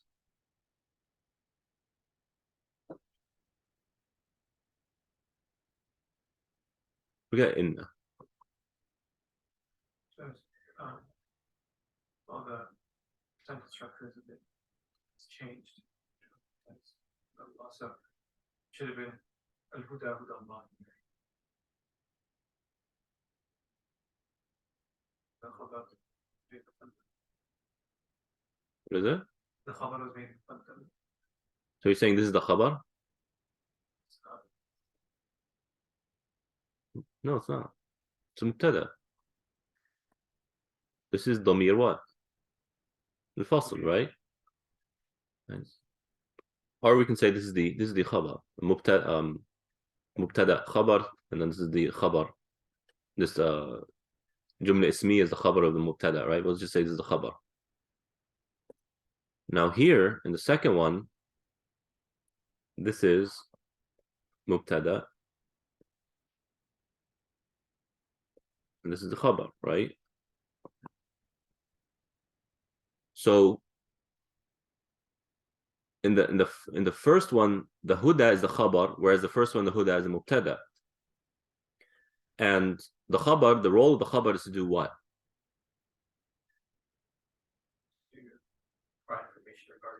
The mubtada, right? To specify the mubtada. So what's the difference when the mubtada is the huda of Allah is the huda versus huda is that of Allah?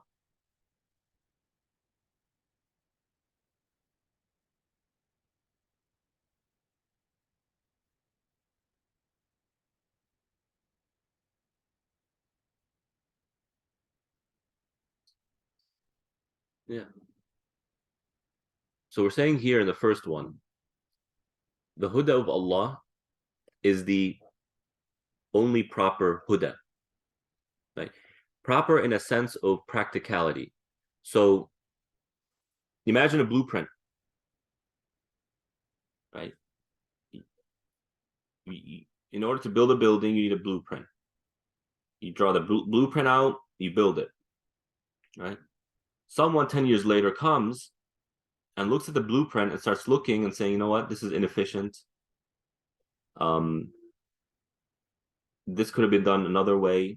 This is actually incorrect. The math is a tiny bit off. That's possible, right?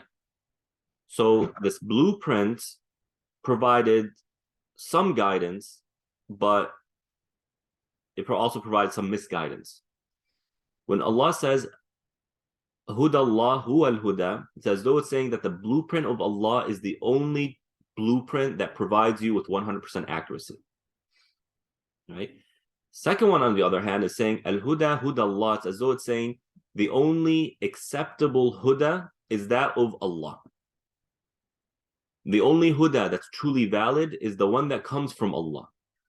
Whereas the first one is the only correct guidance that has, in a practical sense, is flawless in the practical sense, is that which comes from Allah. Can you see the slight difference?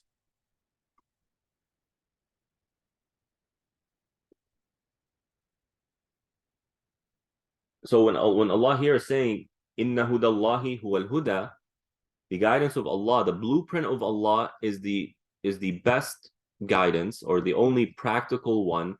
It's coming in its relationship to its relationship to its verse is pretty clear. Those who have fallen into hawa and those who are confused are those who aren't following the blueprint of Allah, the guidance of Allah. So it's showing hudallahi huwal huda is showing that if you don't follow that guidance, you're going to follow a wrong understanding and a wrong lifestyle. Whereas in the second one, Allah is talking in the context of the Christians and the Jews, the people of the book, and saying, "Qul innal huda huda Allah," right? That the only valid guidance is that of Allah subhanahu wa ta'ala. He guides whom He wills. And when he guides, no one can stop that. So plot and plan as you want. If the guidance of Allah has come to someone, no one can invalidate that. And no one can change that.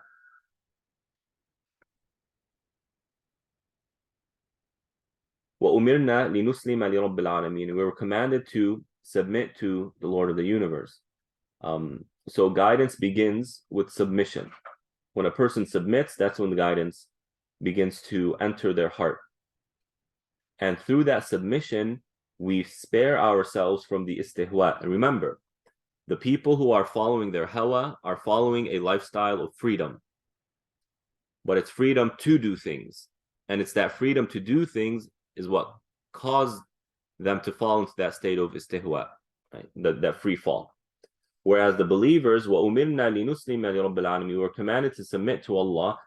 In other words, we were commanded to live a lifestyle that frees us from other things by submitting to Allah. So when we submit ourselves to Allah, Allah rewards us by freeing us from other things.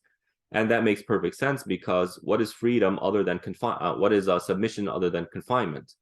I am confining myself I'm confining myself to what you want me to do. And as a reward to the one who does that for Allah, Allah frees them from the confinement of anything else. That is true freedom. وَأَنْ أَقِيمُوا الصَّلَاةَ وَاتَّقُوا. So the foundation of Islam is submission to Allah, and then Allah follows it up with أَقِيمُوا الصَّلَاةَ, something that is general. Right? Through salah, or salah is the kind of the epitome of submission to Allah subhanahu wa ta'ala, because we confine ourselves time-wise, space-wise, mentally, physically, even the qibla, where we face, we're confined. We submit in terms of where we face and what we say and what we do. Wattaqu, and this is broad, right? Have taqwa of Allah in all the things that you do. وَهُوَ الَّذِي إِلَيْهِ تُحْشَرُونَ, and he is the one who you'll be gathered around. And that is the kind of the shell of the believer, or the fuel of the believer. The more a person centralizes their return to Allah, the easier it is for them to apply these things. And the more it makes sense. Or else, how does standing up facing a cube somewhere in the middle of the desert across the globe at different times of the day and saying repeated things, how does that make any sense in terms of worldly affairs? It doesn't. You know, when you start making schedules and whatnot, you go to work and you have to make meetings and schedule and what, you're always thinking, okay, when is salah, when is salah, when is salah? You try your best to schedule things around salah. Now, from a purely worldly perspective, it doesn't make much sense. It seems very inefficient. What's kind of the point, right? You're submitting yourself. وَهُوَ الَّذِي خَلَقَ السَّمَاوَاتِ وَالْأَرْضَ بِالْحَقِّ. He is the one who created the heavens and the earth in truth, or with truth. And we said that haqq has various meanings, among which is purpose.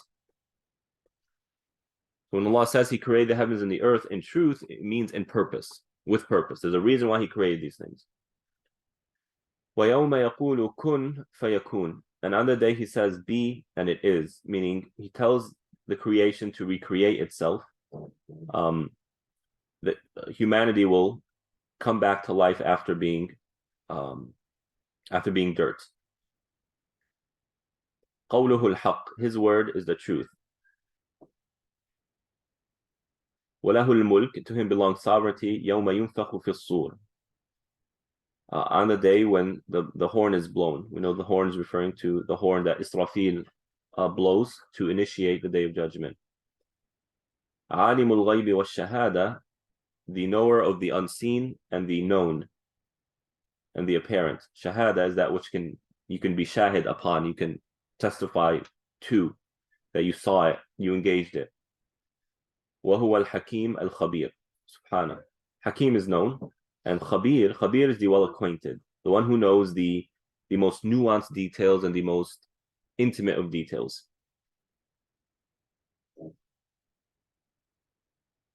Is it safe to say that when Allah says good and when He's referring to making something happen without the sabab? Yes. And I think that's a fair way of putting it. You can make it happen without a sabab.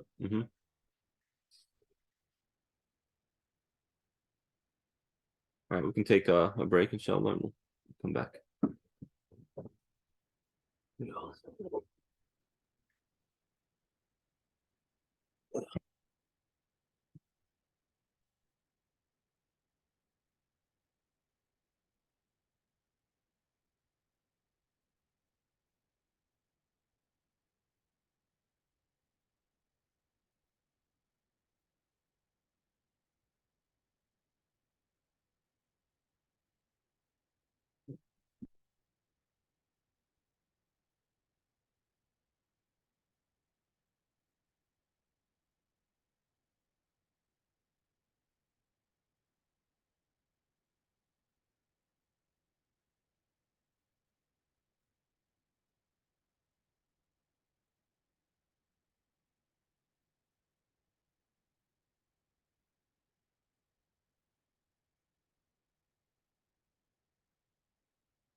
There was that happened at OCI, right? Yeah, not many people showed up. Really? Yeah, I mean, it was advertised. Yeah, the flyer was released like the day before the Qiyam, so I don't think the word got out. And the other imams bailed, mashallah. They didn't even come.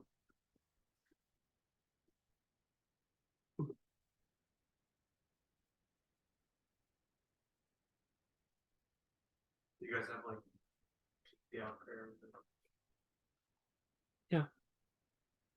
and then dua. It's pretty simple, but yeah, I wasn't expecting much. I know the community. How many people come on average for Isha?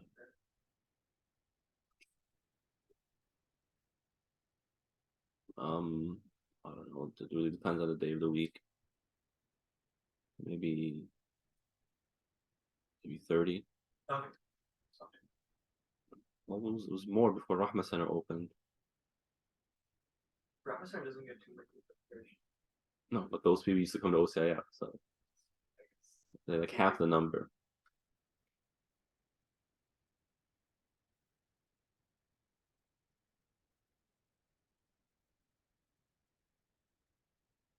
You're gonna be there for the big quick. Okay? Yeah. Inshallah.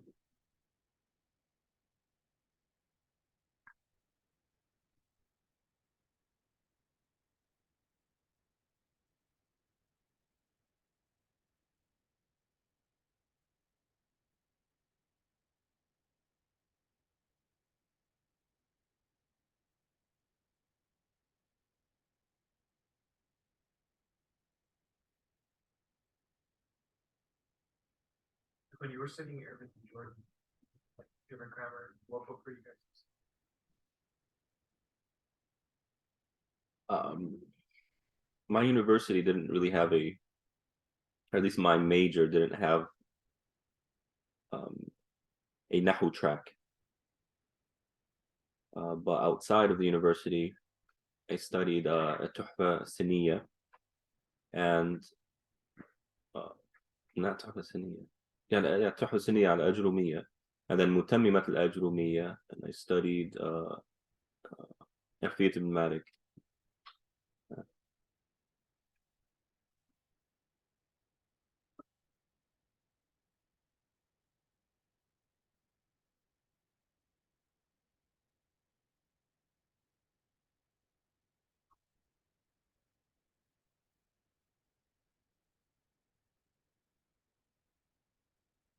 also like for Hadith? Was there a certain book you memorized for Hadith? Or Hadith? How was it for You know, I didn't put much effort in memorizing hadith. Like you know a lot though. I don't have it memorized though. Like a lot of the ones you're quoting in class. But I can't give it to you in the Arabic or like the actual wording. A lot of them you do say the Arabic. Yeah, but I'm probably not saying it exactly how the Prophet said it. I was saying bil ma'na.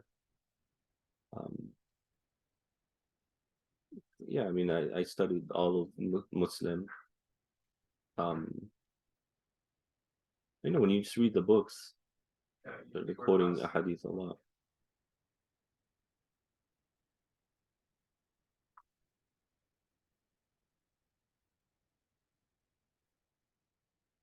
Yeah, so the way the majors were structured when I was in university was I did fiqh, it was predominantly fiqh. I only took one class aqidah and then one class madkhal to hadith. Whereas the hadith track, that's where you have all the memorizing hadith and going over hadith and shuruh and whatnot. So that's how it is. It's not like a comprehensive sharia major. And then you just have to spend your own time studying the other things. Why do you choose fiqh over hadith? That's what major. I'm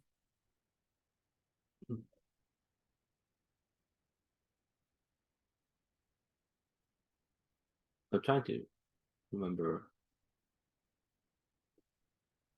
I think I was more interested in fiqh, but even once I got more into studying, that's what my teachers advised me. Fiqh is what people need, right? And so having hadith memorized is, you're not benefiting anyone, not even yourself, or even aqidah. Right?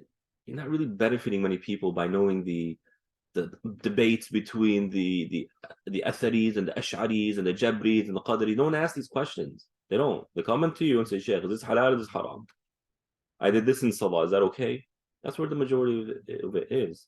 And the religion is about applying it. Knowledge is about application, not just about information. So fiqh is the most important part of the faith, at least at the of course at the practical level, but at least at especially the building of one's faith. You need to know the halal and haram or you get lost. I've read that like many sheikhs that say that at least they choose studies because that's what the community knows. Like if you're an imam at a masjid, for example, most of the questions you're going to get exactly, that's true. But even beyond that, even from a purely spiritual perspective, your relationship to Allah is very proportionate to how much you obey Him. Well, how do you learn to obey Him? It's through fiqh, not through aqidah. This is what you'll be asked about. Did you do your salah? Did you do them right? Did you give your zakat? That's what you're asked about. You're not asked about what was your i'tiqad about his asma and sifat. It's not the case.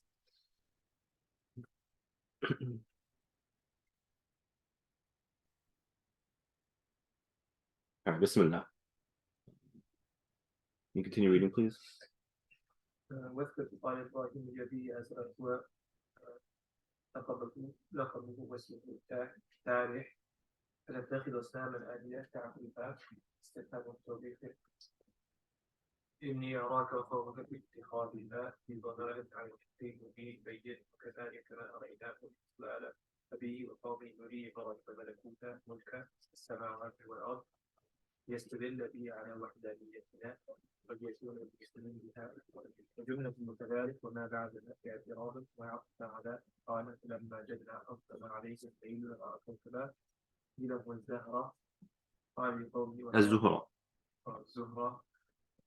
قال لقومي وكانوا نجاني هذا ربي في ذلكم فلما أفلا قال لا أحب الآخرين فنتخذ لهم أربابا لأن الرب لا يجوز عليه التغير ولا الانتقال لأنها من شأن الحوادث فلم ينجع فيهم ذلك فلما رأى الأمر بازغا خادعا قال لهم هذا ربي فلما فلا قال لأنه يهديني ربي يثبتني على يثبتني على الهدى لأكونن من القوم الضالين تعيط لقومه بأنهم على الضلال فلم ينجع فيهم ذلك فلما رأى الشمس بازغة قال هذا ذكره لتذكير قبله ربي هذا أكثر من الكوكب والقمر فلما أفاد وقويت عليهم الحجة ولم يرجعوا قال يا قوم إني بريء مما تشركون بالله تعالى من الأصنام والأجرام المحدثة المحتاجة إلى محدث فقالوا له ما تعبد قال إني وجهي فصرت بعبادتي للذي خلق السماوات والأرض أي الله حنيفا مائلا الذي الطيب وما أنا من المشركين. All right. So here we get into a very beautiful story of Ibrahim alayhi salam. And this is going on when Ibrahim alayhi salam was still in his native society. We know that Ibrahim's life alayhi salam is really two parts. The da'wah part, and that was when he was younger, pre-marriage, and he was still in his native society, and he was born and raised in I believe a city called Harran, which is, I believe, northwest Iraq or Mesopotamia, Babylon, this area. It was somewhere in this area. And his people were what we would call today Zoroastrians, who believe in fire and they believe in light, and they also believe in the celestial bodies. And essentially what that means is they believe that the celestial bodies have a role in what goes on earth.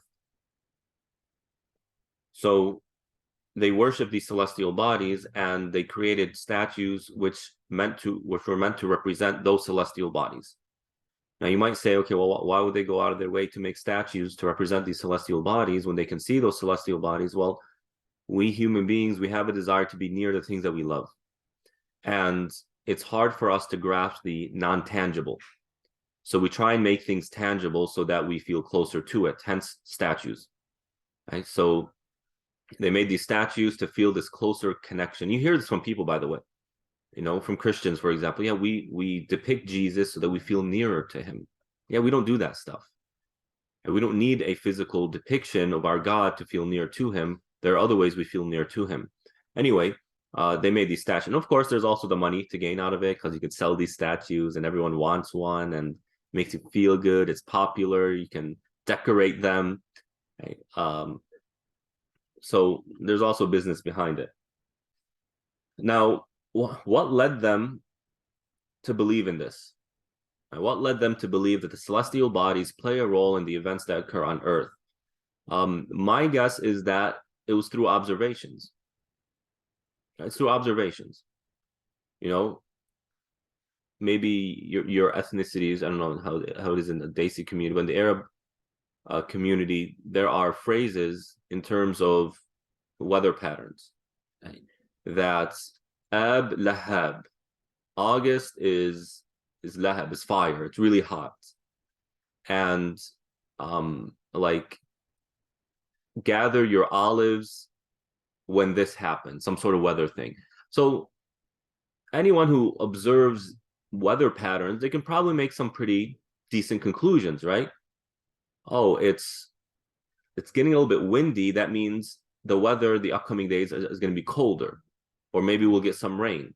It's a very basic observation. So my guess was they would look to the stars and notice patterns that would coincide with what goes on Earth. For example, they'd say, okay, well, that when that star appears, we notice that time and time again, it rains within the next few days. So, that star must play some sort of role in rain. Right? And even some of the Arabs believe in this. And you have the hadith of the Prophet ﷺ saying that after Fajr, it had rained that morning, that night. And the Prophet ﷺ said, Allah has revealed something to me. He said that some of my servants have woken up believers in me, and some have woken up disbelievers in me. As for the ones who said that it rained because of Allah, then they are believers in me, and they have disbelieved in the star. And those who said that it rained because of the star, they are believers in the star and disbelievers in Allah subhanahu wa ta'ala. Now, what was going on is the following. Tell me the difference between mutirna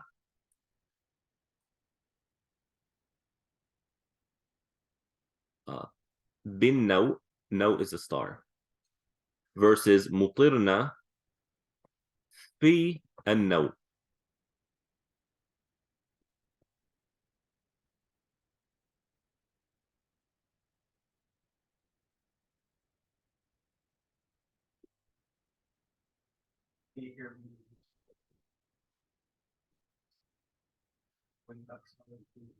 Yeah, Zaman, right? So it rained during the appearance of the star.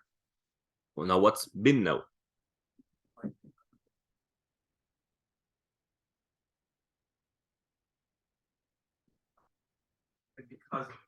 Because of it, right?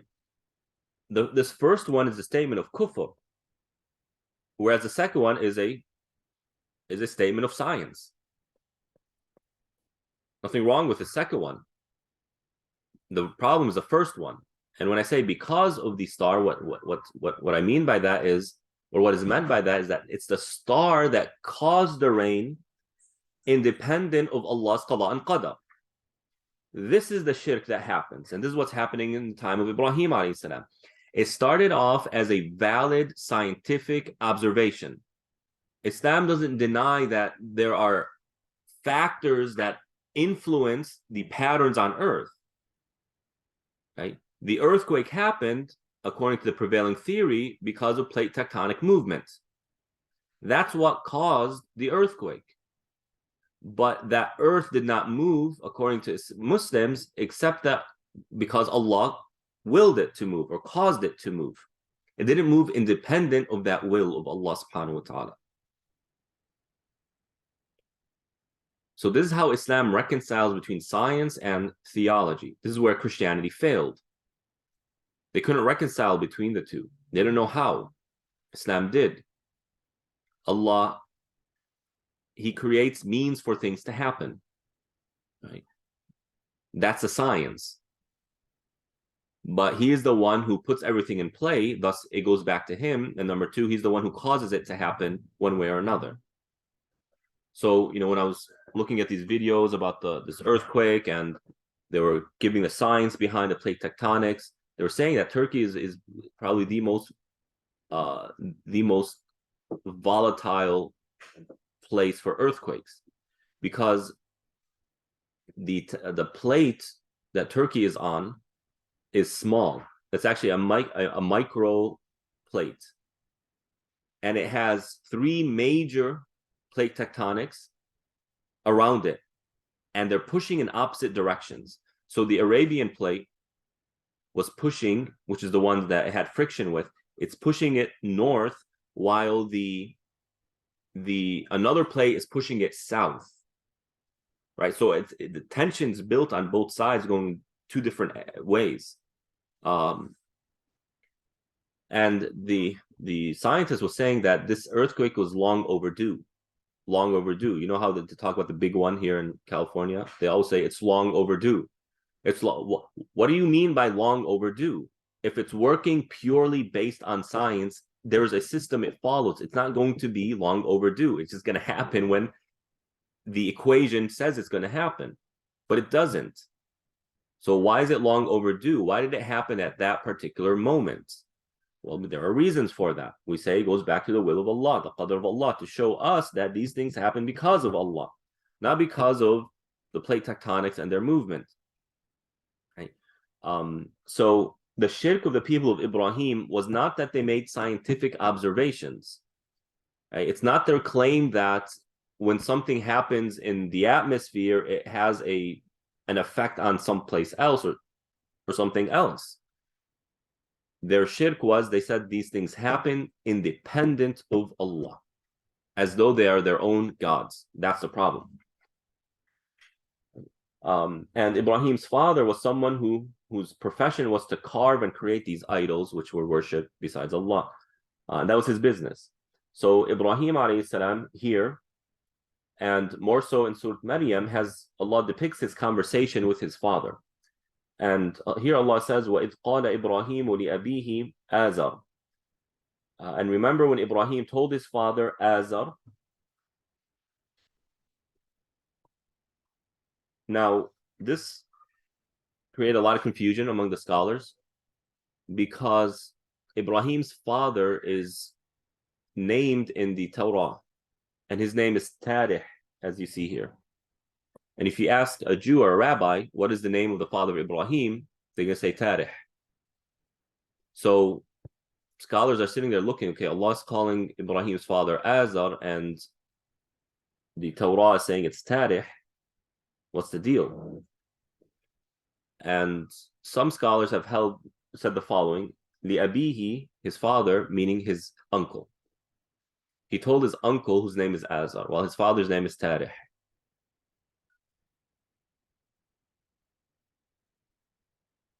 And in the Arabic language, a person can refer to his uncle, loosely refers to his uncle as father. And the Quran does use this.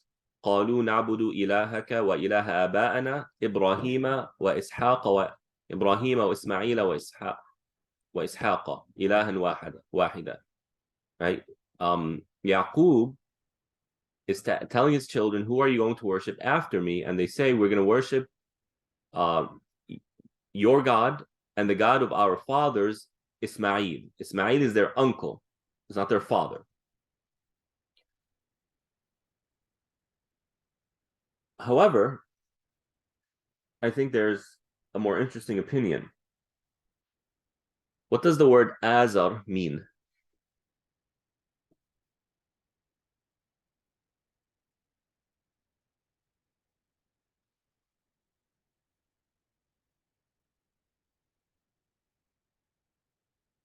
It means to assist.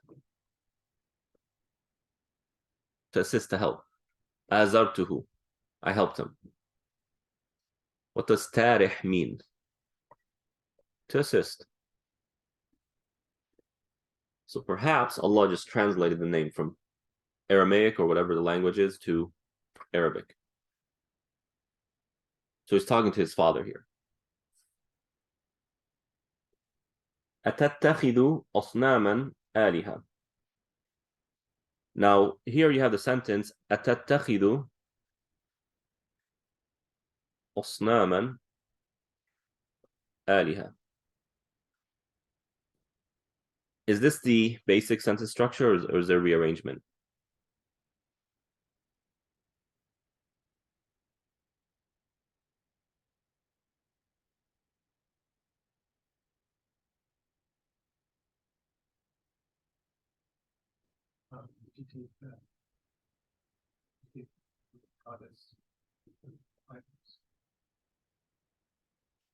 I guess it's really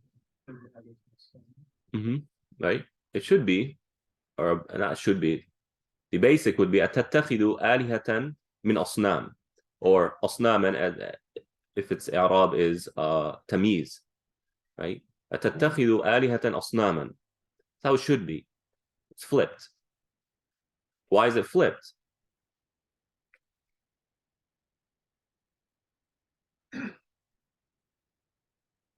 emphasis. On what?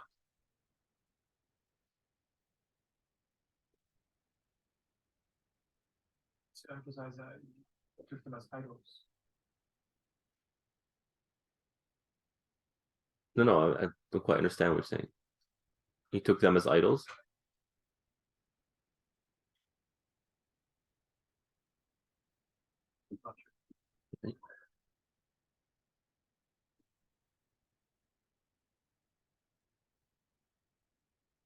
So it's putting Asnam first. Why? Because the concept of a god is not bizarre. And taking a god or having a god is not bizarre. What's bizarre is this whole idol. I mean, you're really an idol? You're worshiping an idol? And you look at the idol. Tell me what an idol is. قُلْ سَمُّوهُمْ. Say, name these things. They're rocks. That's what they are. They are rocks. They're wood. Right? They're material. So it's more shocking that they're taking idols. So it put idols first. Or else having a god is not so shocking. See what I mean here? Yeah. So it's putting Asnam first because, well, that's shocking enough. Why are you taking idols? Right? It makes no sense to have idols. What does an idol do for you? Absolutely nothing. Before we even get into the concept of multiple gods. Right? Because it's easier to digest someone worshiping a god than it is to digest the concept of worshiping an idol.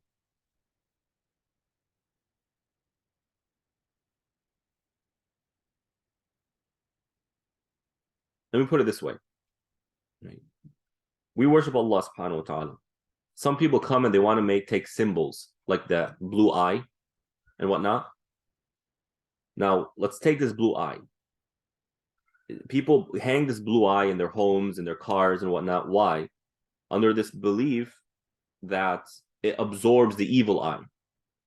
So if I were to take this and say, you really believe this has any power, anything to do, it can do anything? Right? No, they'll say, well, no, we believe that Allah does this. Okay, then let's leave that aside for a second. Let's focus on this. Why do you have this? What's the point of this? So we can digest the concept of Allah. Right? It makes sense for Allah to protect us from these things. But why is this here? Why are you putting this between you and Allah subhanahu wa ta'ala? So it's like saying you're taking idols. What's the deal with these idols? Hold on. Before we even talk about the other gods, let's resolve this thing here. These idols right here. Why do you have these things? What do they do for you? Absolutely nothing. Right? So before we even get into the concept of multiple gods, let's take on this even more bizarre and more ridiculous idea that these created entities have some sort of divine feature or divine features. So it put Asnam first because that's more shocking, that's more irrational than even the concept of multiple gods. So how is, you said the asl should have been aliyat, or the asl is aliyat al-asnam. Mm-hmm. So how does that, wouldn't this be the asl? Like, why are you taking idols as a god? Right? This is the meaning that you get from this statement, right? Versus if you had flipped it, it would have been, why are you taking gods, or why are you taking a deity as idols? That doesn't really make sense. Well, if we were to say أَتَتَّخِذُ آلِهَةً min asnam, okay, so we don't get too fancy. Min asnam. This is a proper statement, right? Why are you taking gods who are depicted in statues? Or why are you converting your gods into statues? Here it would be, if you say أَتَتَّخِذُ آلِهَةً min asnam, right? The problem would be more so this taking gods, or here what it connote is the problem is not so much the multiple gods. The problem is that you're turning your gods into idols. But if you were to say أَتَتَّخِذُ آلِهَةً, right, without this min asnam, and then you compare it to saying أَتَتَّخِذُ آلِهَةً min asnam, you kind of see the difference here between the two statements. Yes, I guess the top one is saying, why are you taking your idols as a god? Right, so you're emphasizing idols. No, so التتخذ here, this is istifham inkari, right? So he's doing inkar of both the asnam, the concept of asnam, as well as the concept of aliha. But it gave precedence to the asnam because that is a more ridiculous concept and a more irrational concept than the concept of a god or even multiple gods itself. As irrational as multiple gods are. So let me give you another example. Allah subhanahu wa ta'ala says later in the surah, وَجَعَلُوا لِلَّهِ شُرَكَاءَ الْجِنِّ. جَعَلُوا لِلَّهِ شُرَكَاءَ الْجِنِّ. Now, there's clearly a taqdeem and ta'khir here. The original statement should be, or original structure would be, جَعَلُوا الْجِنِّ شُرَكَاء لِلَّهِ, right? So why is there this flip? Because the emphasis is on Allah, right? It's as though they're saying, do you believe that Allah has partners and partners from the jinn? Versus, and do you actually believe that the jinn are partners with Allah? So the second one, do you believe that the jinn are partners with Allah, is simply denying that the jinn are of divine level. It's denying that the jinn are partners with Allah, but it's not denying that other than the jinn are partners with Allah. You believe that the jinn are partners with Allah? No, man, it's the angels who are partners with Allah. Versus, and you believe Allah has partners and from the jinn? This first one is negating any partnership. It's like, how can you even fathom a concept that Allah has partners? How can he have equals, let alone the jinn? Right? So, أَتَتَّخِذُ أَصْنَامًا آلِهَةً, it's doing this kind of the same thing. Idols? You think these idols are gods? Versus, did you take gods from your idols?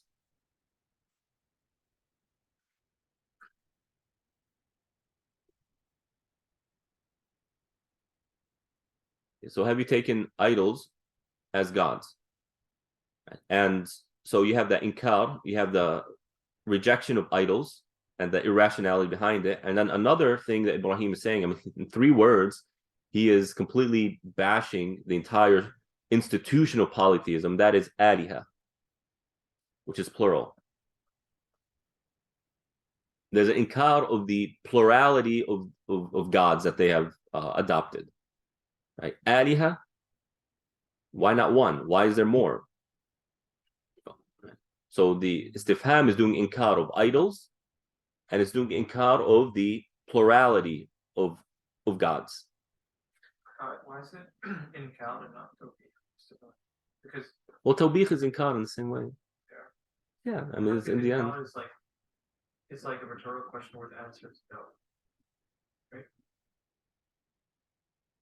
Inkar is you're doing inkar of what's being said or what's being done. For example, if woman has to know dina right? So Mhm. that the man is there's inkar because the answer would be no. If there's no one, or there's no one who's better in their deed, right? Then here he's asking his father, right? The father wouldn't say no. It's Right. more of like a reprimand, like, do you not understand what you're doing? Istifham tawbih. Sure.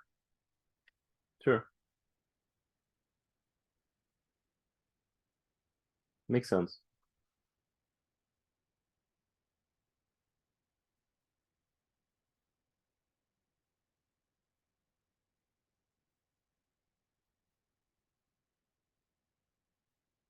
Makes sense. I've always understood inkari as you're doing inkar of what's being said or done. And tawbih would kind of just fall in the same line because you're doing tawbih of something that is inappropriate and then it hence is an inkar. All right, makes sense.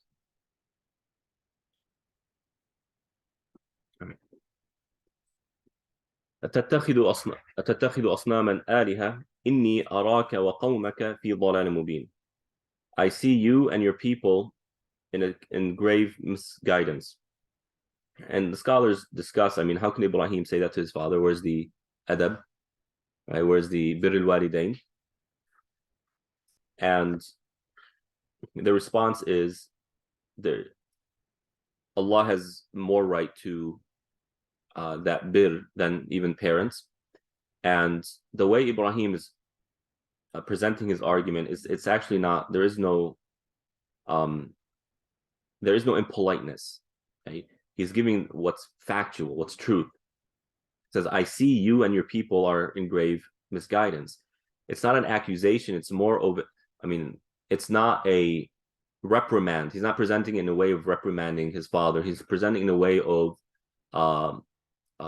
discussing and trying to call his father and shed some light to his father. So it's as though he's saying, you know, I see you're going off the path. He's saying it with the utmost compassion. And our cultures have what's called an exaggeration in terms of respecting elders. There's an exaggeration. Yes, respecting elders is part of the faith. لَيْسَ مِنَّا مَنْ لَا يُوَقِّرُ كَبِيرَنَا. Not from among us is the one who isn't respectful towards their elders. This is undoubtedly true. And our manners towards our parents. The Quran says it multiple times in many hadith.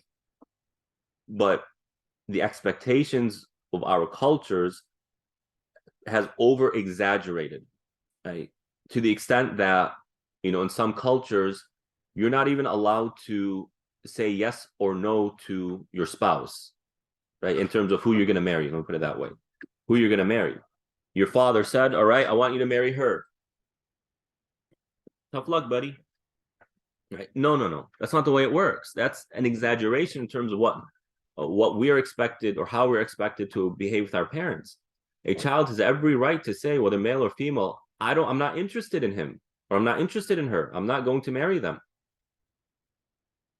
Or the parents and the aunts and uncles can do whatever they want to you and you can't say anything about it. No, it's not the way it works.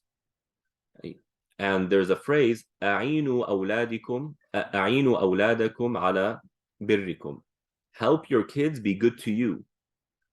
And so parents have a role, uncles, aunts, they have a role to play in terms of building those relationships. It's not one way. So there's this exaggeration. Ibrahim alayhi salam is very well balanced. He has the utmost respect for his father and the utmost love for his father, but he loves Allah more. And truth be told. And there is no, oh, you offended me, and no, that's not the right way. You know how every time you try and advise someone something religious, they have this reaction, why are you putting it that way? You sound so condescending. And any way you put it, they're always offended. No. Be offended as much as you want. This is the truth. Enough of the sensitivity, right? You're going overboard in your exaggeration of your emotions and your feelings. You just don't want me to say what is right. You don't like that. وكذلك نري إبراهيم ملكوت السماوات والأرض. And like that, or because of that, I should say, because Ibrahim alayhi salam went out of his way to challenge the shirk of his people, to even put himself in the very uncomfortable position of challenging his father. And when I say challenge his father, I mean that he did it in the utmost, with the utmost respect, not like in our times today where I'm going to rebel against my parents. Not rebellion against his father.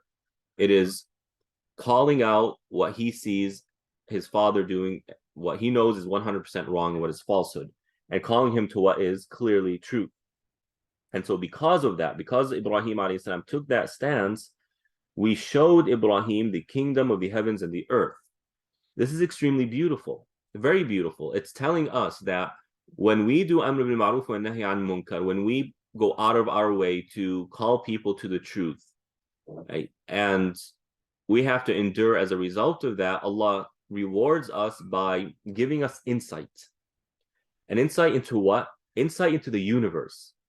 So imagine, you are, by doing amr bil ma'ruf wa nahy an munkar, you are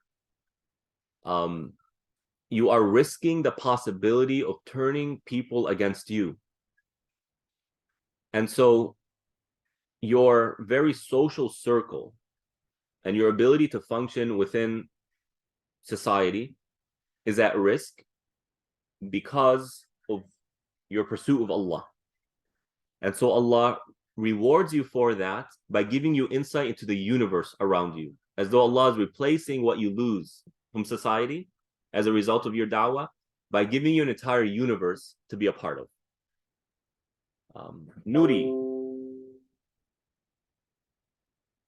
Nuri is what?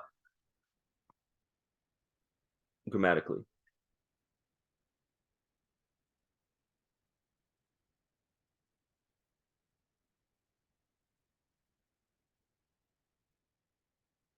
What kind of a fi'al is it? Mudari, right? What's its madi?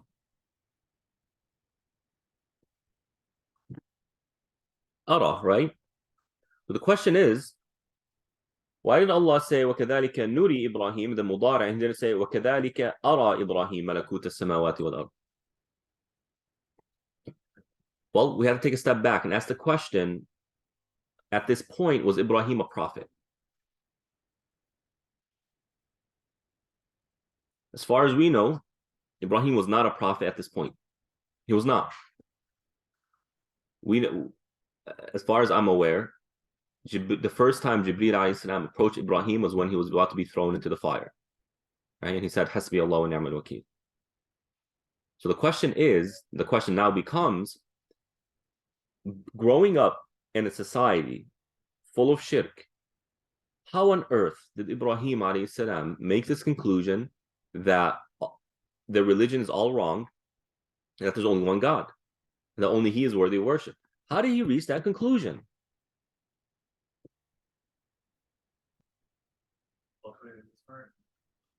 True, but there's asbab. No one's sitting there thinking and then, oh wow, that must be the truth. All right, everybody, this is the truth. Well, how so? Because it's in my heart. I guess Allah put in the ability to look at the world around him and to realize that Allah is one. Okay, so Allah gave him the tawfiq to conclude that Allah is one through the natural world around him, which is exactly his story, right? As we get to in these upcoming verses. What did he see that showed him that Allah is one?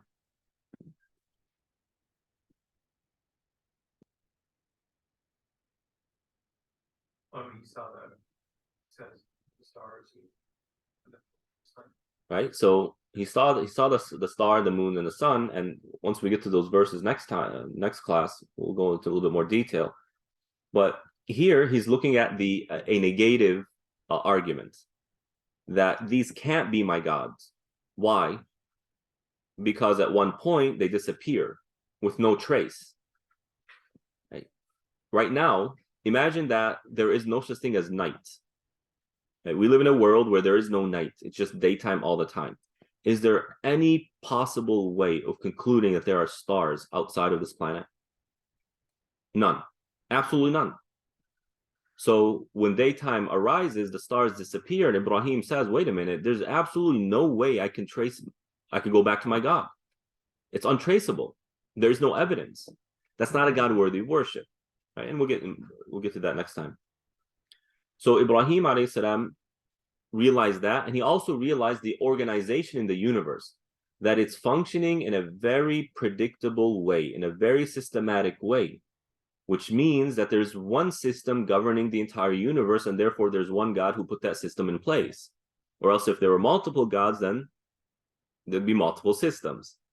And when you look at the world today, what do you find? The world's in what kind of a state right now?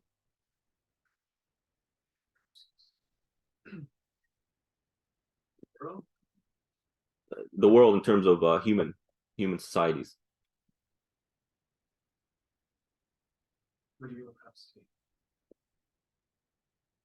How do you describe the state of humanity today? Politically, socially, health-wise?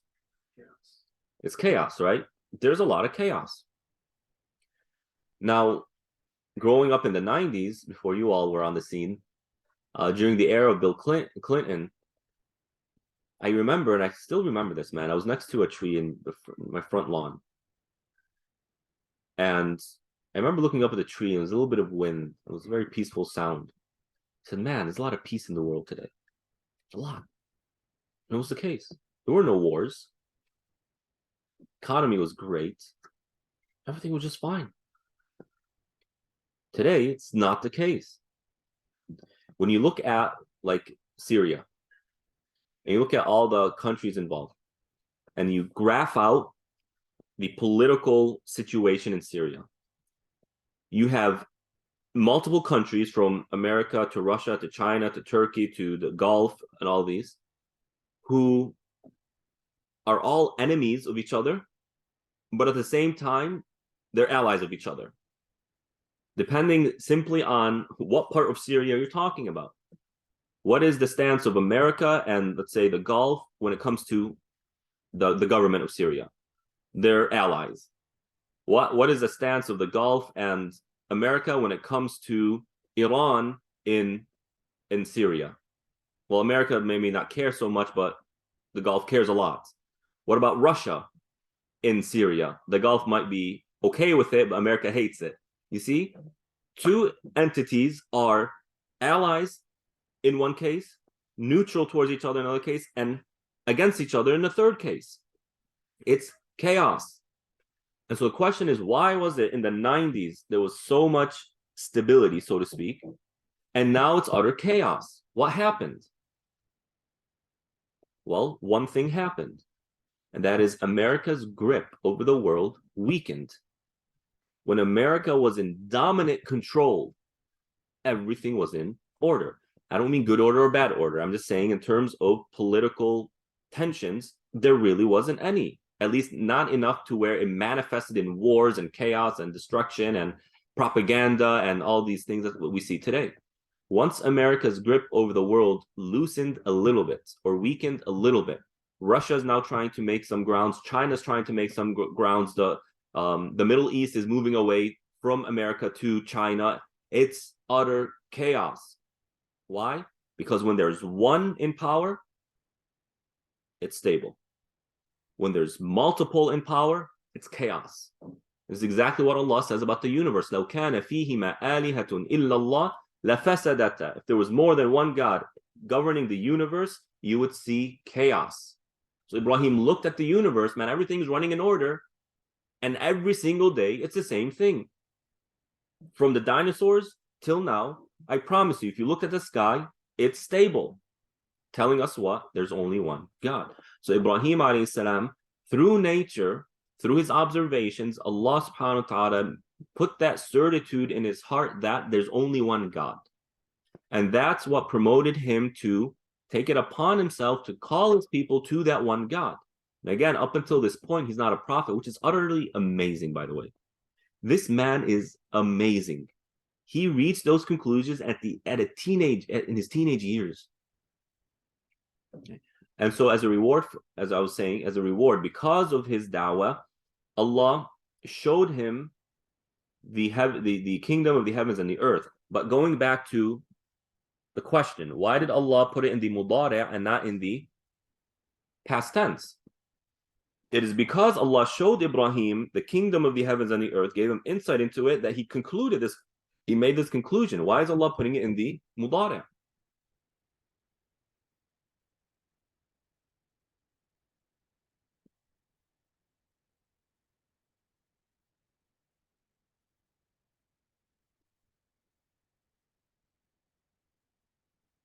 What's the difference between Madi and Mudari'? Well, I mean, we decided the fact that it happened for more than just one period. I mean, it consistently happening. So, for example, like all during prophethood, even before that, he realized Allah's oneness by looking at the world around him. If it was Elena, then it would have been that we just showed it to him through one moment. That's it. Right? So the mudari' is happened, done. It stopped. It's no longer continuing. So although that would be true in terms of how he reached his conclusion, Allah subhanahu wa ta'ala didn't stop his giving Ibrahim alayhi salam this insight into the universe at that point. He's saying, we showed him and we're going to continue to show him the heavens and the earth. Meaning, even up until this point, Ibrahim only knows a very little amount. We're going to continue to show him. He's going to continue to learn about us, right? And about the universe. So not only is it a reward that Allah had given him, it's a reward he's going to continue to give Ibrahim alayhi salam. And it's truly amazing, man. I mean, Allah is opening up the universe to Ibrahim alayhi salam, not the world, not just his heart, not just himself, not just wahi. He's opening the universe up to teach Ibrahim alayhi salam. And for us, we can take a dua from this. And that is for Allah to show us his names and his attributes in the universe. Because all of the universe is a manifestation of his names and his attributes. And a believer who Allah seeks to really put iman in their heart, Allah is going to teach that person his names and his attributes. And among the greatest blessings of Allah is that he teaches you who he is. And that's truly amazing.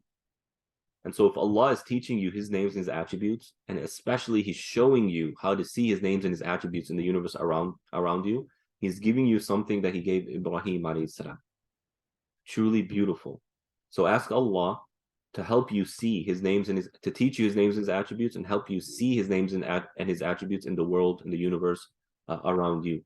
If you can do that, then you're converting the universe into your paradise.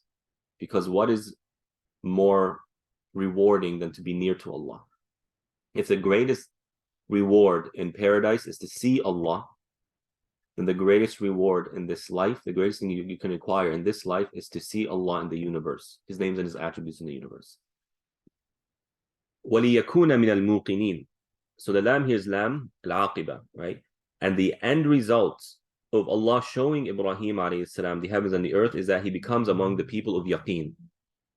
So the more we see Allah's names and attributes in the world, the more yaqeen we get. So you have these people come and say, the earthquake was just an earthquake. It's a natural phenomenon. There is no theology behind it, man. You're blind. You're blind. When people cannot see how Allah rewards them and punishes them in this life, that's a type of blindness. And trust me, most of us are blind. We don't see these things. We think that, if a blessing comes to us, let's say we get a promotion, we think that it just happened, right? I worked my way to that promotion, or that promotion came to me for whatever reason. And people are blind to the fact that Allah set up so many things for you to get that promotion. He set it all up, man. Just like I was saying last time, the whole idea of someone having so much knowledge that they can literally move the smallest variables to set up a result that they seek. I mean, that is true power. Allah does that. For you to be here, imagine how many things were set up. Think about it. For you to be here at IOK at 10 a.m. in the morning, studying the life of this blessed man, studying the words of Allah subhanahu wa ta'ala, how many things had to have happened for you to be here? If scientists say, when you look at just DNA, for you to be who you are, there's a 1 in 400 trillion chance for you to be as you are. Now add all these other elements of you being where you are and doing what you're doing. There's an infinite amount of things that had to have happened for you to be here. And Allah is saying, I set that all up for you. Take something as mundane to us as filling gas in your car. Have you ever sat and thought what had to have happened for you to pump that gas in that car? From all the technology and all the time it took to invent these cars the way they are, to all the money and the system and the trickling down of money from one generation to another generation, all this stuff, for you to be able to have the money to afford that car and to afford the gas, right? And for that petroleum to become gas, what did they have to go through? Where does fossil fuels come from?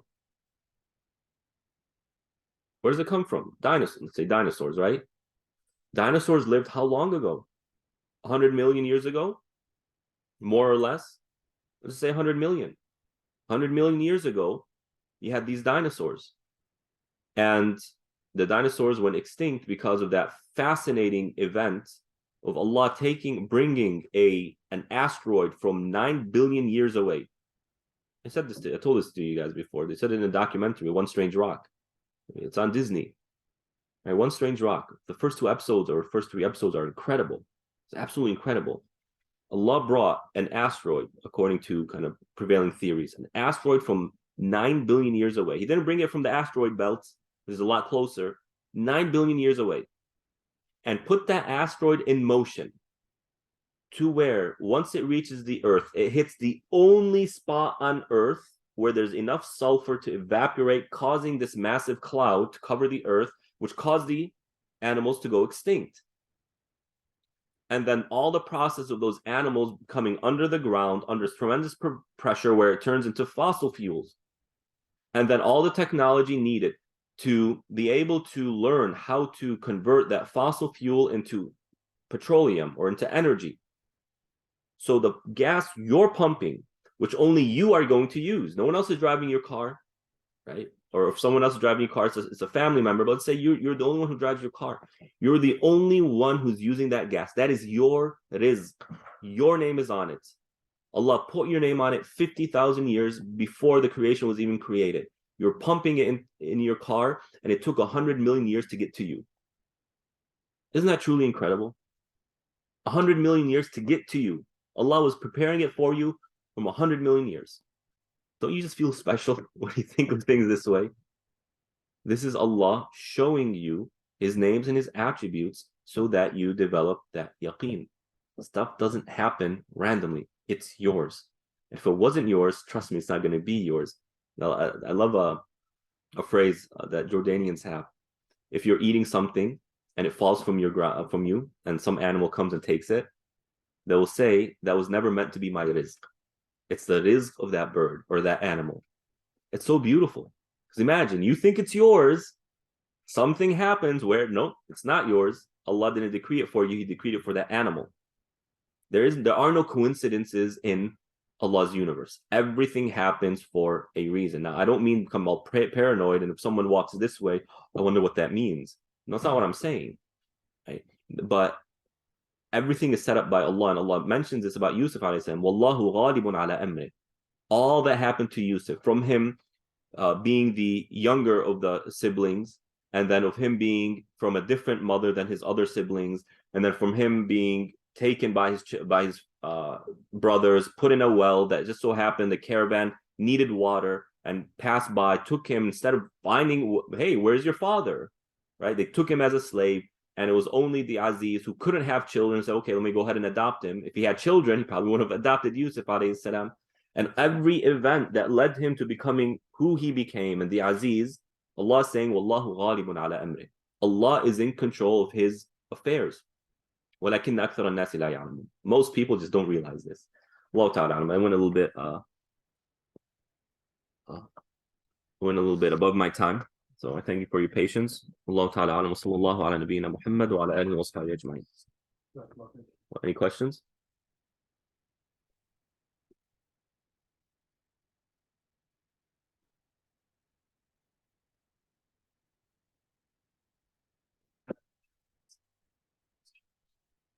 يلا الحمد لله.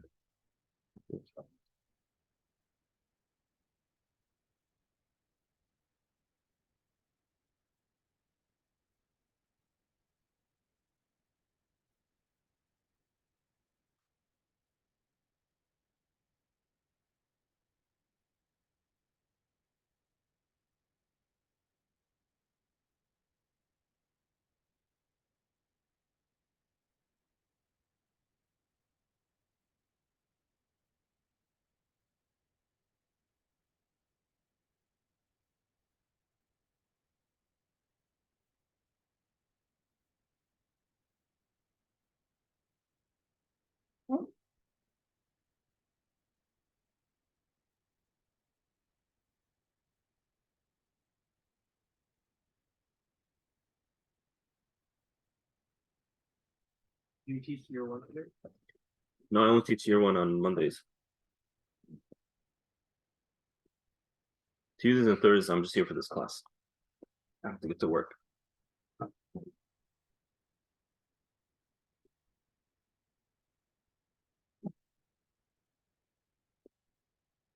Assalamu alaikum.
السلام عليكم ورحمة الله وبركاته.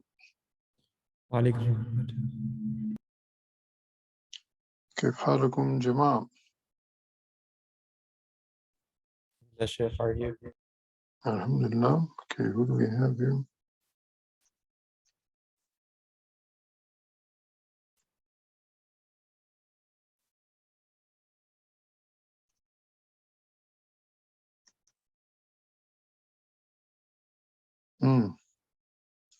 Where is everybody?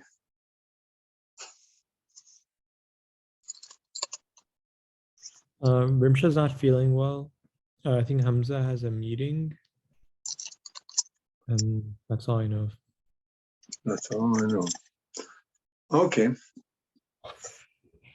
So let's get started. Bismillahirrahmanirrahim. Alhamdulillahi Rabbil Alameen. والصلاة والسلام على سيد المرسلين وعلى آله وصحبه أجمعين أما بعد. Who's reading? I am inshallah. Okay. I am. Bismillah. بسم الله والحمد لله والصلاة والسلام على رسول الله. بالسند المتصل منا إلى الإمام الحافظ أمير المؤمنين في الحديث أبي إبراهيم محمد بن إسماعيل ابن إبراهيم الجعفي البخاري. Sorry, أبو عبد الله. Sorry, you did me too soon. I'm getting mixed up. أبي عبد الله محمد بن إسماعيل بن إبراهيم الجعفي البخاري قال رحمه الله تعالى. الله. This is dua for the Musannif, dua for ourselves. This is very important, you know, the understanding and the imparting of understanding and knowledge from Allah. So we pay close attention to how we begin. Yeah. Okay. باب يؤخر الظهر إلى العصر إذا ارتحل قبل أن تزيغ الشمس. نعم. فيه ابن عباس رضي الله عنهما عن النبي صلى الله عليه وسلم. وبه قال حدثنا حسان الواسطي قال حدثنا المفضل ابن فضالة عن عقيل عن ابن شهاب عن أنس بن مالك رضي الله عنه قال كان رسول الله صلى الله عليه وسلم إذا ارتحل قبل أن تزيغ الشمس أخر الظهر إلى وقت العصر ثم يجمع بينهما فإذا زاغت صلى الظهر ثم ركب. نعم. صلى الظهر وركب. So we don't have a jam al-taqdeem, we have a jam al-ta'khir, as we've been saying all along here. Either zag yani mal, either, you know, so if Nabi Sallallahu Alaihi Wasallam would leave after zawal, then he would keep dhuhr with asr. So that is precisely what we were talking about earlier. Now, so otherwise, if he would leave before or after the sun has actually, he would praise dhuhr and then leave. So before the zawal, he would do jam al-taqdeem, jam al-ta'khir, and if not, then he would praise dhuhr and go. So obviously he would pray asr somewhere on the way. Tafadhal. باب إذا ارتحل بعد ما زاغت الشمس صلى الظهر ثم ركب. وبه قال حدثنا قتيبة قال ابن سعيد قال حدثنا المفضل بن فضالة عن عقيل عن ابن شهاب عن أنس بن مالك رضي الله عنه قال كان رسول الله صلى الله عليه وسلم إذا ارتحل قبل أن تزيغ الشمس أخر الظهر إلى وقت العصر ثم نزل فجمع بينهما فإن زاغت الشمس قبل أن يرتحل صلى الظهر ثم ركب. باب صلاة القاعد. وبقال حدثنا قتيبة بن سعيد عن مالك عن هشام بن حلوة عن أبيه عن عائشة رضي الله عنها أنها قالت صلى رسول الله صلى الله عليه وسلم في بيتي وهو شاك فصلى جالسا. شاكن يعني مشتكي، يشتكي يعني sick, no, complaining, or it means literally complaining about sickness. It doesn't mean somebody's actually complaining, because so لازم الملزوم يعني it's كناية عن being sick. No. تفضل. فصلى جالسا وصلى وراءه قوم بقياما فأشار إليهم أن أجلسوا فلما انصرف قال إنما جعل الإمام ليؤتم به فإذا ركع فاركعوا وإذا رفع فارفعوا. وبه قال حدث أبو النعيم قال حدث ابن عيينة عن الزهري عن أنس بن مالك رضي الله عنه قال سقط رسول الله صلى الله عليه وسلم من فرس فخدش أو فجحش شقه الأيمن. No. فدخلنا عليه نعوده He was injured. فحضرت Yeah. He was, there was a cut. He was injured and probably cut. There's probably a jurh, as they say. No. فحضرت الصلاة فصلى قاعدة فصلينا قعودا وقال إنما جعل الإمام ليؤتم به فإذا كبر فكبروا وإذا رفع فركعوا وإذا رفع فرفعوا وإذا قال سمع الله لمن حمده فقولوا اللهم ربنا ولك الحمد. وبي قال حدثنا إسحاق بن منصور قال أخبرنا روح بن عبادة قال أخبرنا حسين عن عبد الله بن بريدة عن عمران بن حسين رضي الله عنهما أنه سأل النبي صلى الله عليه وسلم وحدثنا إسحاق قال أخبرنا عبد الصمد قال سمعت أبي قال حدثنا الحسين عن ابن بريدة قال حدثني عمران بن حسين وكان مبسورا كان مبسورا بواسير piles basically. قال سألت رسول الله صلى الله عليه وسلم عن صلاة الرجل قاعدة فقال إن صلى قائما فهو أفضل ومن صلى قاعدا فله نصف أجر القائم ومن صلى نائما فله نصف أجر القاعد. Yeah. And so that's jaiz in nawafil. You don't have to have an udhr, but if you have an udhr, you have some excuse, then of course you can offer your fard as well. Otherwise, you cannot. No, we discussed it details earlier. No. باب صلاة القاعد بالإيماء. وبقال حدثنا أبو معمر قال حدثنا عبد الوارث قال حدثنا حسين المعلم عن عبد الله بن بريد أن عمران بن حسين رضي الله عنهما وكان رجلا مبسورا. وقال أبو معمر مرة عن عمران بن حسين رضي الله عنهما قال سألت النبي صلى الله عليه وسلم عن صلاة الرجل وهو قاعد فقال من صلى قائما فهو أفضل ومن صلى قاعدا فله نصف أجر القائم ومن صلى نائما فله نصف أجر القاعد. نائما بمعنى يعني on his back مستلقيا, in the position of sleeping, not actually, obviously he's not going to pray while he's sleeping. Right, so in the position of sleeping now. تفضل. باب إذا لم يطق قاعدا فصلى على جنب. فقال عطاء إذا لم يقدر على أن يتحول إلى القبلة صلى حيث كان وجهه. وبقال حدثنا عبدان عن عبد الله عن إبراهيم بن طهمان قال حدثني الحسين المكتب عن ابن بريدة عن عمران بن حسين رضي الله عنهما قال كانت بي بواسير فسألت رسول الله صلى الله عليه وسلم عن الصلاة فقال صلي قائمة فإن لم تستطيع فقاعدة فإن لم تستطيع فعلى جنب. على الجنب. So that's the tafsir of نائما. No. Janbin refers to back or side? That would be on your side. So it depends on wherever you can. You can do that on your back, you can do it on your side, it depends whatever is comfortable. No. باب إذا صلى قاعدا ثم صح أو You're comfortable or possible, I was for 1 year I had a really bad back injury. I had a ruptured disc. It was the most excruciating pain I've ever experienced and the longest I've ever been, sort of laid up. So for months I was just offering salat on my back and I could just barely move my head.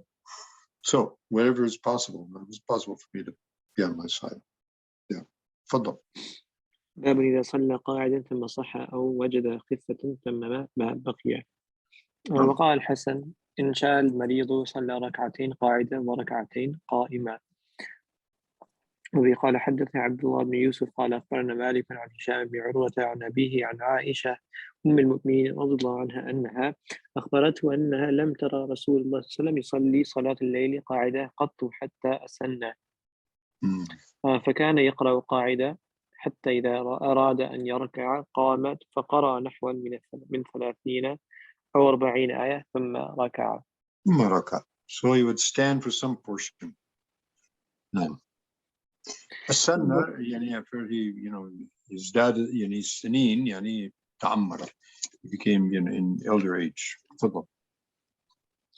وبه قال حدثنا عبد الله بن يوسف قال أخبرنا مالك عن عبد الله بن يزيد وبالنضر مولى عمر بن عبيد الله عن أبي سلمة ابن عبد الرحمن عن عائشة أم المؤمنين رضي الله عنها أن رسول الله صلى الله عليه وسلم كان يصلي جالسا فيقرأ وهو جالسا، فإذا بقي من قراءته نحو من 30 أو 40 آية قام فقرأها وهو قائم ثم ركع ثم سجد، يفعل في الركعة الثانية مثل ذلك. فإذا قضى صلاته نظر فإن كنت يقضى تحدث معي وإن كنت نائمة اضطجع. نعم. قول. كتاب التهجد. بسم الله الرحمن الرحيم. باب التهجد بالليل وقوله عز وجل من الليل فتهجد به نافلة لك. وبقال حدثنا علي بن عبد الله قال حدثنا سفيان قال حدثنا سليمان بن أبي مسلم عن طاووس سمع ابن عباس قال كان رسول الله صلى الله عليه وسلم إذا قام من الليل يتهجد قال اللهم لك الحمد أنت قيم السماوات والأرض ومن فيهن ولك الحمد تقيم أنت السماوات. نعم. ولك الحمد أنت نور السماوات والأرض ومن فيهن ولك الحمد أنت ملك السماوات والأرض ومن فيهن ولك الحمد أنت الحق ووعدك الحق ولقاؤك حق وقولك حق والجنة حق والنار حق والنبيون حق ومحمد حق والساعة حق. اللهم لك أسلمت وبك آمنت وعليك توكلت وإليك أنبت وبك خاصمت وإليك حاكمت. فاغفر لي ما قدمت وما أخرت وما أسررت وما أعلنت. أنت المقدم وأنت المؤخر لا إله إلا أنت أو لا إله غيرك. قال سفيان وزاد عبد الكريم أبو الأمية ولا حول ولا قوة إلا بالله. قال سفيان قال سليمان بن سفيان. أبي مسلم لا إله إلا سمعه. أنت ولا حول ولا قوة إلا بالله. نعم. قال سفيان. قال سفيان قال سليمان بن أبي مسلم سمعه من طاووس عن ابن عباس رضي الله عنهما عن النبي صلى الله عليه وسلم. So if we don't know that dua, then let's learn it and use it. We get up in the night and recite that dua. So you can see it's an amazing dua, mashallah. Now. باب فضل قيام الليل. وبقال حدث عبد الله بن محمد قال حدثنا هشام قال أخبرنا معمر وحدثني محمود قال حدثنا عبد الرزاق قال أخبرنا معمر عن الزهري عن سالم عن أبيه رضي الله عنه قال كان رجل في حياة النبي صلى الله عليه وسلم إذا رأى رؤيا قصها على رسول الله صلى الله عليه وسلم فتمنيت أن أرى رؤيا فأقصها على رسول الله صلى الله عليه وسلم وكنت غلاما شابا وكنت أنام في المسجد على عهد رسول الله صلى الله عليه وسلم فرأيت في نومي كأن ملكين أخذاني فذهبا بي إلى النار فإذا هي مطوية كطي البئر وإذا لها قرنان وإذا فيها أناس قد أعرفتهم فجعلت أقول أعوذ بالله من النار. قال فلقينا ملك آخر فقال لي لم ترى فقصصتها على حفصة فقصتها حفصة على رسول الله صلى الله عليه وسلم فقال نعم الرجل عبد الله ولو كان يصلي من الليل. لا ولو لو كان يصلي من الليل وكان بعد لا ينام من الليل إلا لا ينام من الليل إلا قليلا. Yeah, as we know about Abdullah ibn Umar. Right? طيب تفضل. باب طول السجود في قيام الليل. وبقال حدث أبو اليمان قال أخبرنا شعيب عن الزهري أخبرني عروة أن عائشة رضي الله عنها أخبرته أن رسول الله صلى الله عليه وسلم كان يصلي 11 ركعة كانت تلك صلاته يسجد السجدة من ذلك قدر ما يقرأ أحدكم 50 آية قبل أن يرفع رأسه ويركع ركعتين قبل صلاة الفجر ثم يضطجع على شقه الأيمن حتى يأتي المنادي للصلاة. No. باب ترك القيام So للمريض. obviously that's sunnah. That's between the sunnah and the fard. We talked about that earlier now. تفضل. باب ترك القيام للمريض. وبقال حدثنا أبو النعيم قال حدث سفيان عن الأسود قال سمعت جندب يقول اشتكى النبي صلى الله عليه وسلم فلم يقم ليلة أو ليلتين. حدثنا محمد بن كثير قال حدثنا سفيان عن الأسود بن قيس عن جندب بن عبد الله رضي الله عنه قال احتبس جبرائيل عليه السلام على النبي صلى الله عليه وسلم، فقالت امرأة من قريش: أبطأ عليه شيطانه فنزلت والضحى والليل إذا سجى ما ودعك ربك وما قلى. هاي أبطأ هاي تأخر. نعم. باب تحريض النبي لذلك صلى الله عليه لم وسلم. يكن ما ودعك ما تركك ربك وما قلى أي ما غضب عليك. قلى يعني you're unhappy with someone. نعم. باب تحريض النبي صلى الله عليه وسلم على قيام الليل والنوافل من غير إيجاب. وطرق النبي صلى الله عليه وسلم فاطمة وعلي ليلة للصلاة. الطرقة means you come, in the night. You come to somebody at night time. نعم. وبه قال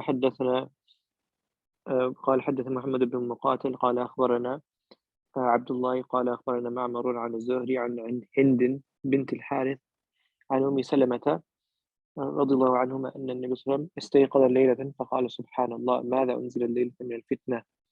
ماذا أنزل من الخزائن؟ من يوقظ أي من الفتنة أي من أخبارها. طيب. ماذا أنزل من الخزائن من يوقظ صواحب الحجرات؟ يا رب كاسية في الدنيا عارية في الآخرة. There are those who seem to be wearing, the ni'mat of Allah in dunya, but they'll be khali in the hereafter. They won't have it in the hereafter. So stand up and do shukr. To be kasiyah in both. So, نعم. وبي قال حدثنا أبو اليمان قال أخبرنا شعيب عن الزهري قال أخبرني علي بن الحسين أن حسين بن علي أخبره أن علي بن أبي طالب رضي الله عنه أخبره أن رسول الله صلى الله عليه وسلم طرقه وفاطمة بنت النبي صلى الله عليه وسلم ليلة فقال: ألا تصليان؟ فقلت: يا رسول الله، أنفسنا بيد الله، إذا شاء أن يبعثنا وبعثنا. فانصرف حين قلت ذلك ولم يرجع إلي شيئا. ثم سمعته وهو مول يضرب فخذه وهو يقول: وكان الإنسان أكثر شيء جدلا. أكثر شيء جدلا. طيب. وبي قال حدثنا عبد الله بن يوسف قال أخبرنا مالك عن ابن شهاب عن عروة عن عائشة رضي الله عنها قالت: إن كان رسول الله صلى الله عليه وسلم ليدع العمل وهو يحب أن يعمل به خشية أن يعمل به الناس فيفرض عليهم. وما سبح رسول الله صلى الله عليه وسلم سبحة الضحى قط وإني لأسبحها. No. In other words, so we know that previously we just read that he offered out 8 rakats in the house of Umuhani. So there was times that he would do it, but probably what she means by that is that he wasn't consistent in it like some people would be. No harm in being consistent. That's wonderful. But he would not do that. And the reason being, if he did, then probably everybody else would do, and then maybe it would become fun. No. And of course, the Talayaq word is quite a lot, so it's something that, yes, as-Salaf, they were particular about. No. Fadl. وبي قال حدثنا عبد الله بن يوسف قال أخبرنا مالك عن ابن شهاب عن عروة بن زبير عن عائشة أم المؤمنين رضي الله عنها أن رسول الله صلى الله عليه وسلم صلى ذات ليلة في المسجد فصلى بصلاة ناس ثم سلم القابلة فكثر الناس ثم اجتمعوا من الليلة الثالثة أو الرابعة فلم يخرج إليهم رسول الله صلى الله عليه وسلم فلما أصبح قال: قد رأيت الذي صنعتم ولم يمنعني من الخروج إليكم إلا أني خشيت أن يفرض عليكم وذلك في رمضان. باب قيام النبي صلى الله عليه وسلم الليل حتى ترم قدماه. قالت عائشة رضي الله عنها it became swollen. نعم. وقالت عائشة رضي الله عنها حتى تفطر قدماه، والفطور الشقوق إن فطرت انشقت. نعم. وقال حدثنا أبو النعيم قال حدثنا that was another thing that would happen. It would get cracked.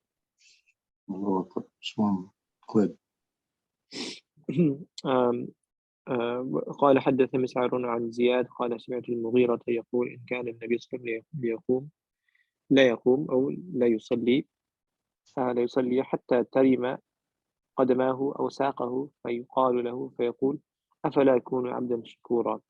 بلى. نعم. باب من نام عند worm is swelling. Yeah. Go ahead. باب من نام عند السحر.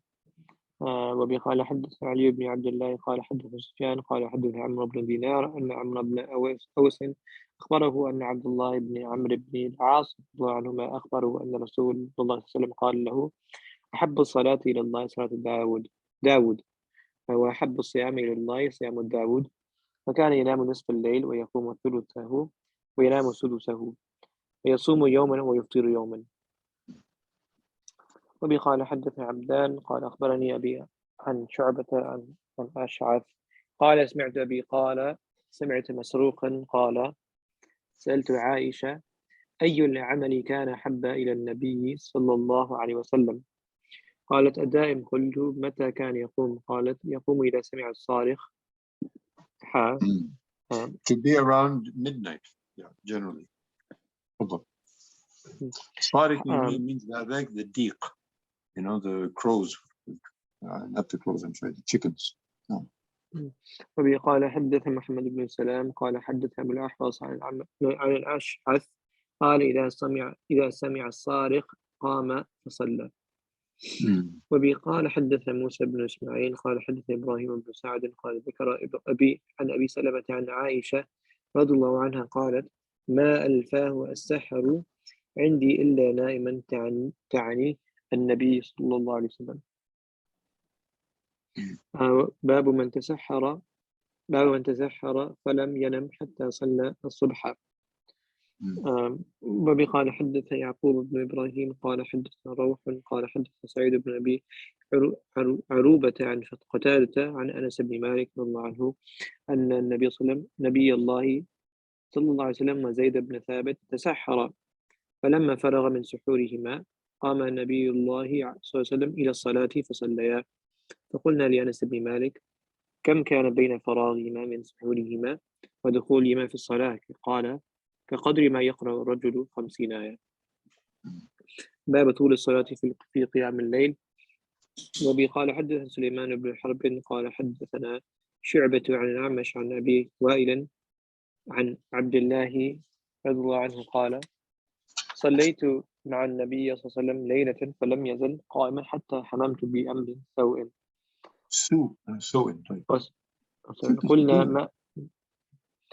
قلنا ما هممت؟ قال: هممت أن أقعد وأذر النبي صلى الله عليه وسلم. So long that he couldn't hardly take it anymore. وبي قال حدثنا حفص بن عمر قال حدثنا خالد بن عبد الله عن حسين عن أبي وائل عن حذيفة رضي الله عنه أن النبي صلى الله عليه وسلم كان إذا قام للتهجد في الليل يشوس فاه بالسواك. يشوس يعني brushed very hard. باب كيف صلاة الليل وكيف كان النبي صلى الله عليه وسلم بالليل. وبي قال حدثنا أبو اليمان قال أخبرنا شعيب عن الزهري قال أخبرني سالم بن عبد الله أن عبد الله بن عمر قال: إن رجلا قال: يا رسول الله كيف صلاة الليل؟ قال: مثنى مثنى، فإذا خفت الصبح فأوتي بواحدة. وبي قال حدثنا مسدد قال حدثنا يحيى عن شعبة قال حدثني أبو الجمرة عن ابن عباس رضي الله عنهما قال: كان صلاة النبي صلى الله عليه وسلم 13 ركعة يعني بالليل. وبي قال حدثني إسحاق قال أخبرنا عبيد الله قال أخبرني إسرائيل عن أبي حسين عن يحيى بن وثاب عن مسروق قال: سألت عائشة عن صلاة رسول الله صلى الله عليه وسلم بالليل فقالت: 97 و11 سوى ركعتي الفجر. وبي قال حدثنا عبيد الله بن موسى قال أخبرنا حنظلة عن القاسم بن محمد عن عائشة رضي الله عنها قالت: كان النبي صلى الله عليه وسلم يصلي من الليل 13 ركعة منها الوتر وركعتا الفجر. نعم. باب قيام النبي باب قيام النبي صلى الله عليه وسلم بالليل ونومه وما نسخ من قيام الليل. وقوله يا أيها المزمل قم الليل إلا قليلا نصفه إلى قوله سبحا طويلا. وقوله علم أن لن تحصوه فتاب عليكم إلى قولي واستغفروا الله إن الله غفور رحيم. وبي قال حدثنا The beginning of the surah it appears to make it compulsory. And then the end of the surah, the rukhsa, that Allah knows there'll be people traveling, people fighting, etc. So some of them say that in the beginning, actually, tahajjud was compulsory for everyone. And some say, well, it was only compulsory for the Prophet ﷺ. Some say it wasn't compulsory, but high virtue. Allah knows best. But it was something the Nabi ﷺ would very rarely leave, as we mentioned. Vietnam. وبي قال حدثنا أبو الوليد قال حدثنا شعبة وحدثنا skip the page. قال ابن عباس رضي الله عنهما نشأ قام بالحبشية. ناشية الليل, as the layl, the standing up and praying in the night. ناشية الليل. No. وطئا مواطأة للقرآن. More impactful, more impression. Allah. وأشد موافقة لسمعه وبصره وقلبه. No. ليوافق. So as Bukhari, we see him, he does that quite often. Any word that has adna sila, something similar to that in the Quran, he mentions it, and also takes the opportunity to talk about that word as well, that he does here. Like, وبي قال حدثنا عبد العزيز بن عبد الله قال حدثنا محمد بن جعفر عن حميد أنه سمع أنس يقول كان رسول الله صلى الله عليه وسلم يفطر من الشهر حتى نظن أن لا يصوم منه ويصوم حتى نظن أن لا يفطر منه شيئا فكان لا تشاء أن تراه من الليل مصليا إلا رأيته ولا نائما إلا رأيته تابعه سليمان أبو خالد. He might stand up at this portion, he might not, Different times of the night he would get up whenever it was he felt it suitable. But generally, that was his habit from around midnight, around a third of the night, and then a sixth of the night resting after that. No. Allah. باب عقد الشيطان على قافية الرأس إذا لم يصلي بالليل. وبي قال حدث عبد الله بن يوسف قال أخبرنا مالك عن أبي الزناد عن العرج عن أبي هريرة رضي الله عنه أن رسول الله صلى الله عليه وسلم قال يعقد الشيطان على قافية رأس أحدكم إذا هو نام 3 عقد تضرب عند كل عقدة عليك ليل طويل فرق. And of course, that's metaphysical. How does he do that? We don't know. He's doing it. And he says, no. فإن استيقظ فذكر الله إن حلت عقدة فإن توضأ إن حلت عقدة فإن صلى إن حلت عقدة فأصبح نشيطا طيب النفس وإلا أصبح خبيث النفس كسلان. So that's خبيث النفس كسلان. So here we see that the tarjuma إذا لم يصلي بالليل. So this is what happens if you don't get up for tahajjud. Some say that this is if you don't get up, for fajr. But this is generally what the ulama say for tahajjud. Allah give us all tawfiq to do so. Now, تفضل. وبه قال حدثنا مؤمل بن هشام قال حدثنا إسماعيل بن علية قال حدثنا عوف قال حدثنا أبو الرجاء قال حدثنا سمرة بن جندب رضي الله عنه عن النبي صلى الله عليه وسلم في الرؤيا قال أما الذي يدلغ رأسه بالحجر فإنه يأخذ. The fellow's getting, bashed by the hujr. So the Nabi saw, when he was guided through, shown the Jahannam and the Jannah. Go ahead. فإنه يأخذ القرآن فيرفضه وينام عن الصلاة المكتوبة. يأخذ القرآن يعني يحفظ القرآن, and then he doesn't get up in the night and doesn't get up in the night and recite it in salat. ينام عن الصلاة المكتوبة. Furthermore, he sleeps past the time of salat. Fard salat. طيب تفضل. باب إذا نام ولم يصلي بال الشيطان في أذنه. وبه قال حدثنا مسدد قال أخبرنا أبو الأحوص قال حدثنا منصور عن أبي وائل عن عبد الله رضي الله عنه قال ذكر عند النبي صلى الله عليه وسلم رجل فقيل ما زال نائما حتى أصبح ما قام إلى الصلاة فقال بال الشيطان في أذنه. نسأل الله العافية. لا حول ولا قوة إلا بالله. نعم تفضل. باب الدعاء والصلاة من آخر الليل. وقال كانوا قليلا من الليل ما ينامون. وبه قال حدث عبد الله بن مسلمة عن مالك And a عن third of the أبي night is قليل. Even a nisf of the night is قليل. No.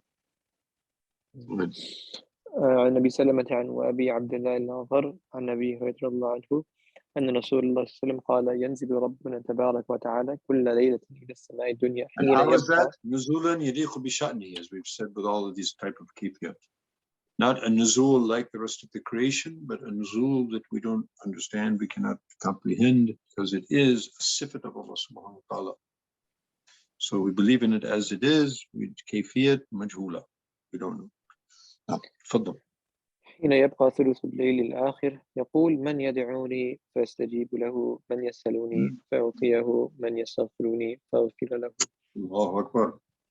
So if we knew that if the President of the United States was asking us at 3 o'clock in the morning, you know, these questions, who wants anything and I'll give you, everybody in the United States would be up at that time.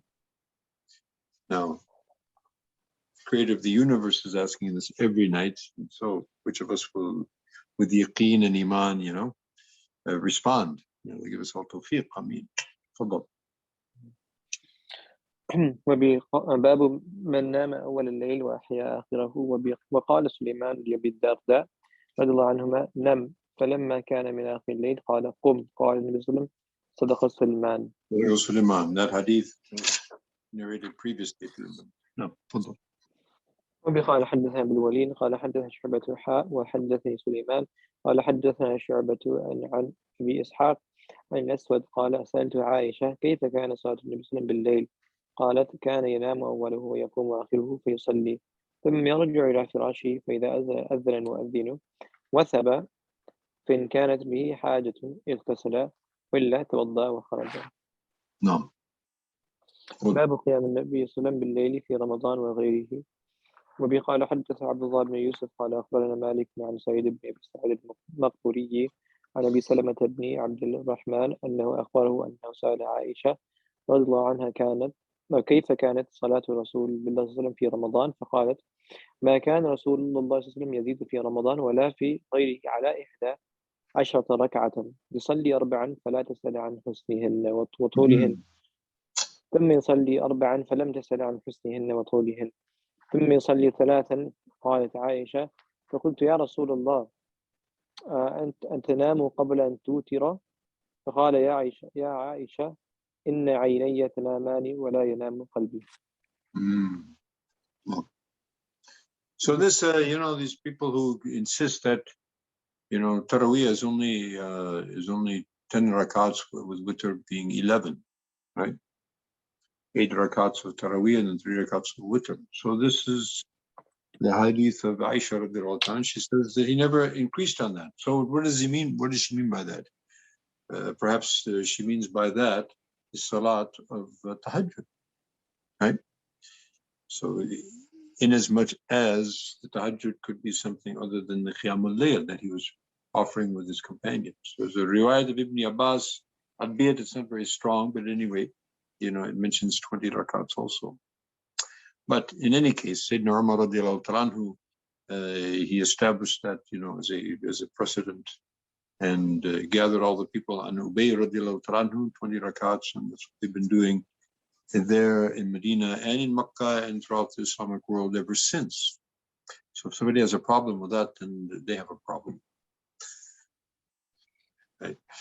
Now somebody wants to pray 11 rakats or 4 rakats or doesn't pray at all, then, you know, that's their prerogative. But don't, you know, don't criticize what you don't understand. You know. Okay. Go ahead. So here, Aisha was asking, do you sleep before you pray with her? Yeah. But then he doesn't. He prays witr first. So perhaps he would, offer some of his salat and then he would wake up again and offers witr. Right? Okay. Generally, he would offer the witr at the end of the tahajjud. Perhaps, at a particular point, he offered salat and then he also took more rest and then he would get up again to it. Allahu A'lam. No, تفضل. وبي قال حدث محمد بن المثنى قال حدث يحيى بن سعيد عن هشام قال أخبرني أبي عن عائشة رضي الله عنها قالت ما رأيت النبي صلى الله عليه وسلم يقرأ في شيء من صلاة الليل جالسا حتى إذا كبر قرأ جالسا فإذا بقي عليه من السورة 30 آية أو 40 آية قام فقرأهن ثم ركع. باب فضل الطهور بالليل والنهار وفضل الصلاة بعد الوضوء بالليل والنهار. وبه قال حدث إسحاق بن نصر قال حدثنا أبو أسامة عن أبي حيان عن أبي زرعة عن أبي حريرة رضي الله عنه أن النبي صلى الله عليه وسلم قال إني بلال عند صلاة الفجر يا بلال حدثني برجاء عملته في الإسلام فإني سمعته دف عليك بين يدي في الجنة. قال ما عملت عمل أرجع. مشهور الدفة دفن عليك دفة is pretty much well known. عليك بين يدي في الجنة. The moving, the sound of the feet, hitting the ground ahead of me. Allahu Akbar. طيب. وقال ما عملت عملا أرجع عندي أني لم أتطهر طهورا في ساعة ليل أو نهار إلا صليت بذلك الطهور ما كتب لي أن أصلي. الله أكبر. تفضل. بشي, so he prays nawafil after making wudu. Yeah, they call that tahiyyat al-tuhur or tahiyyat al-wudu. And so what he's saying is that probably, he tried to remain on wudu all the time. Whenever he would break his wudu for whatever reason, and he would perform another wudu, and then he would pray to the extent that he could, 2, 4, 6, whatever. Allahu Akbar. نعم. هذا هو التوفيق. تفضل. باب ما يكره من التشديد في العبادة. وبه قال حدثنا عبد المعمر قال حدثنا عبد الوارث قال حدثنا عبد العزيز بن صهيب عن أنس بن مالك رضي الله عنه قال دخل النبي صلى الله عليه وسلم فإذا حبل ممدود بين ساريتين فقال ما هذا الحبل؟ قالوا هذا حبل لزينب فإذا فترت تعلقت. If she got tired, she would hang on to that so she would be able to keep standing up. Right? فقال النبي صلى الله عليه وسلم لا حلوه ليصلي أحدكم نشاطه فإذا فتر على قدر نشاطه أو نشاطها in this case. فإذا فتر فليقل. You get tired, so rest. ما أنزلنا عليك القرآن لتشقى إلى تذكرة لمن يخشى. It's not to put people in trouble, but to get you connected. But if connection doesn't need that you go into the extreme that you knock yourself out. That's not the point. نعم تفضل. وبقال حدثنا وقال حدثنا عبد الله بن مسلمة عن مالك عن هشام بن عروة عن أبيه عن عائشة رضي الله عنها قالت كانت عندي امرأة من بني الأسد فدخل علي رسول الله صلى الله عليه وسلم فقال من هذه؟ قلت فلانة. قال لا تنام بالليل. فذكر من صلاتها فقال مه عليكم بما تطيقون من الأعمال فإن الله لا يمل حتى تملوا. لا يملوا حتى تملوا. He won't get tired of you until you get tired right? In other words, he's not going to cut off his blessing you and giving you tawfiq and sending his fuyud of fada'il until you cut off.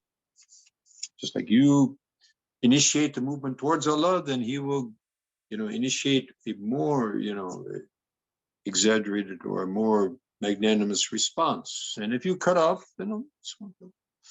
ghaniyun an al-alamin. And so why would you get tired or get bored? Because you overdid it. So الدائمة من الأعمال, continuous even if it's ولو قل, even if it's a small amount. No, تفضل. باب ما يكره من ترك قيام الليل لمن كان يقوم. وبقال حدثنا عباس بن الحسين قال حدثنا متبشر بن إسماعيل عن الأوزاعي وحدثني معمد بن مقاتل أبو الحسن قال أخبرنا عبد الله قال أخبرنا الأوزاعي قال حدثني يحيى بن أبي كثير قال حدثني أبو سلمة بن عبد الرحمن قال حدثني عبد الله بن عمرو بن العاص رضي الله عنهما قال لي رسول الله صلى الله عليه وسلم يا عبد الله لا تكن مثل فلان كان يقوم من الليل فترك قيام الليل. وقال هشام حدثنا ابن أبي العشرين قال حدثنا الأوزاعي قال حدثني يحيى عن عمر بن الحكم ابن ثوبان قال ابن أبي العشرين أخت 30. That's pretty interesting. طيب 20 what? Allah knows. طيب تفضل. إيش يقول أخت 30 من؟ ها؟ أو هي أخت 30 ولزا مين؟ So he's the son of the father of 20 and the son of the sister of 30. Yeah, his sister had 30, maybe, I don't know, 30 kids. I doubt that. I don't think that's possible. But whatever. It's one, I don't know. Interesting. طيب تفضل. قال حدثني أبو سلمة بهذا مثله وتابعه عمرو بن أبي سلمة عن الأوزاعي. باب قال حدثنا علي بن عبد الله قال حدثنا سفيان عن عمرو عن أبي العباس قال سمعت عبد الله بن عمرو قال لي النبي صلى الله عليه وسلم ألم أخبر أنك تقوم الليل وتصوم النهار؟ قلت إني أفعل ذلك. قال فإنك إذا فعلت ذلك هجمت عينك ونفهت نفسك وإن لنفسك حقا ولأهلك حقا فصم وأفطر وقم ونم. تفضل. باب فضل من تعار من الليل فصلى. قال حدث صدقة قال أخبرنا الوليد هو ابن مسلم قال حدثنا الأوزاعي قال حدثني عمير بن هاني قال حدثني جنادة بن أبي أمية قال حدثني عبادة عن النبي صلى الله عليه وسلم قال من تعار من الليل فقال لا إله إلا استيقظ. يعني sometimes you just kind of wake up in the night. So what do?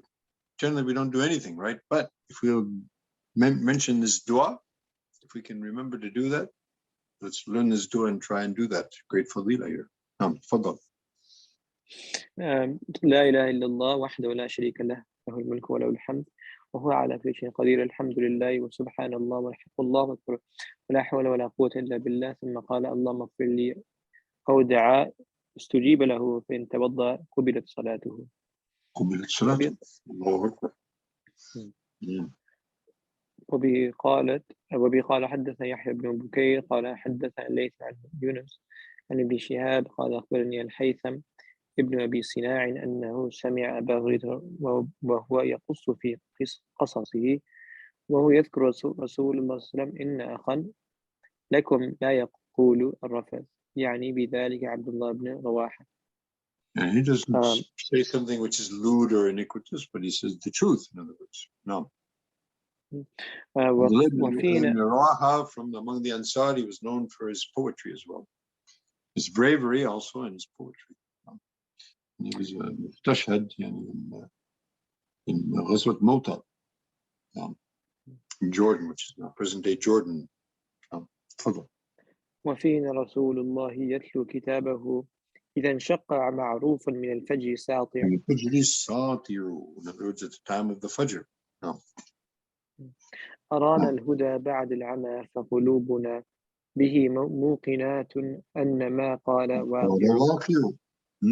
He showed us guidance بعد العمى, after blindness. We were like blind people. We didn't have guidance. فقلوبنا به موقنات, and so our hearts are certain أن ما قال واقع. Whatever he said, it's going to happen. نعم. يبيت. This is the shahid here. يبيت يجافي جنبه عن فراشه إذا استثقلت بالمشركين المضاجع. يبيت, he spends the night. يجافي جنبه, he's with his side off of the bed. In other words, taking one's side off of the bed, kinaya and getting up in the night. عن فراشه إذا استثقلت بالمشركين المضاجع. When, as for the mushrikeens, at that time when their bodies are very heavily attached to their beds. But when everybody else, and particularly the non-Muslim, the mushrikeen, they're enjoying their sleep. Nabi Sallallahu Alaihi Wasallam was up in front of his Lord. Sallallahu Alaihi Wasallam. No, go ahead.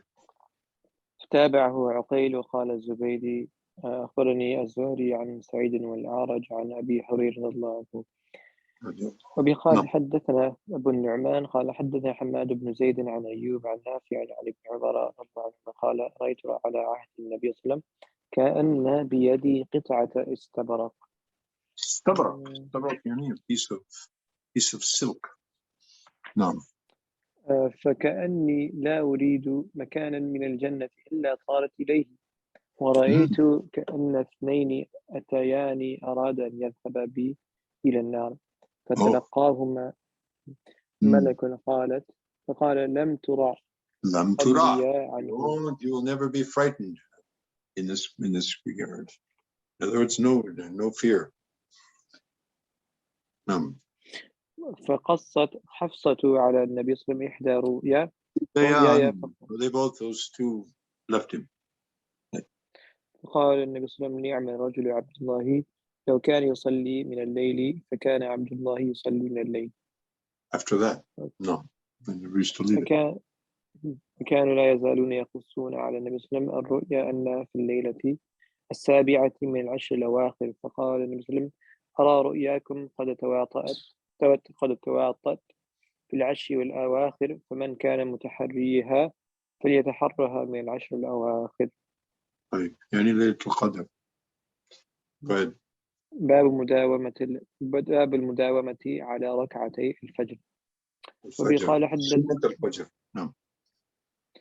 قال حدث عبد الله بن يزيد قال حدث سعيد وابن أبي أيوب قال حدثني جعفر ابن ربيعة عن عراك ابن مالك عن أبي سلمة عن عائشة رضي الله عنها قالت صلى النبي صلى الله عليه وسلم العشاء ثم صلى 8 ركعات وركعتين جالسا وركعتين بين الندائين ولم يكن يدعوهما أبدا. So some of them even say that the Sunnah of Fajr is wajib. We, most of the ulama, it's Sunnah Muakkada. But is the most muakkad, akad as-salawat and nafila. No. If we're even in safar, it's not to be left. تفضل. باب الضجعة على الشق الأيمن بعد ركعتي الفجر. الضجع يعني نوع مبني للنوع. So this laying down, on one side, like on the right side. بعد ركعتي الفجر. تفضل. قال حدثنا عبد الله بن يزيد قال حدثنا سعيد بن أبي أيوب قال حدثني أبو الأسود عن عروة بن الزبير عن عائشة قالت كان النبي صلى الله عليه وسلم إذا صلى ركعتي الفجر اضطجع على شقه الأيمن. باب من تحدث بعد ركعتين ولم يضطجع.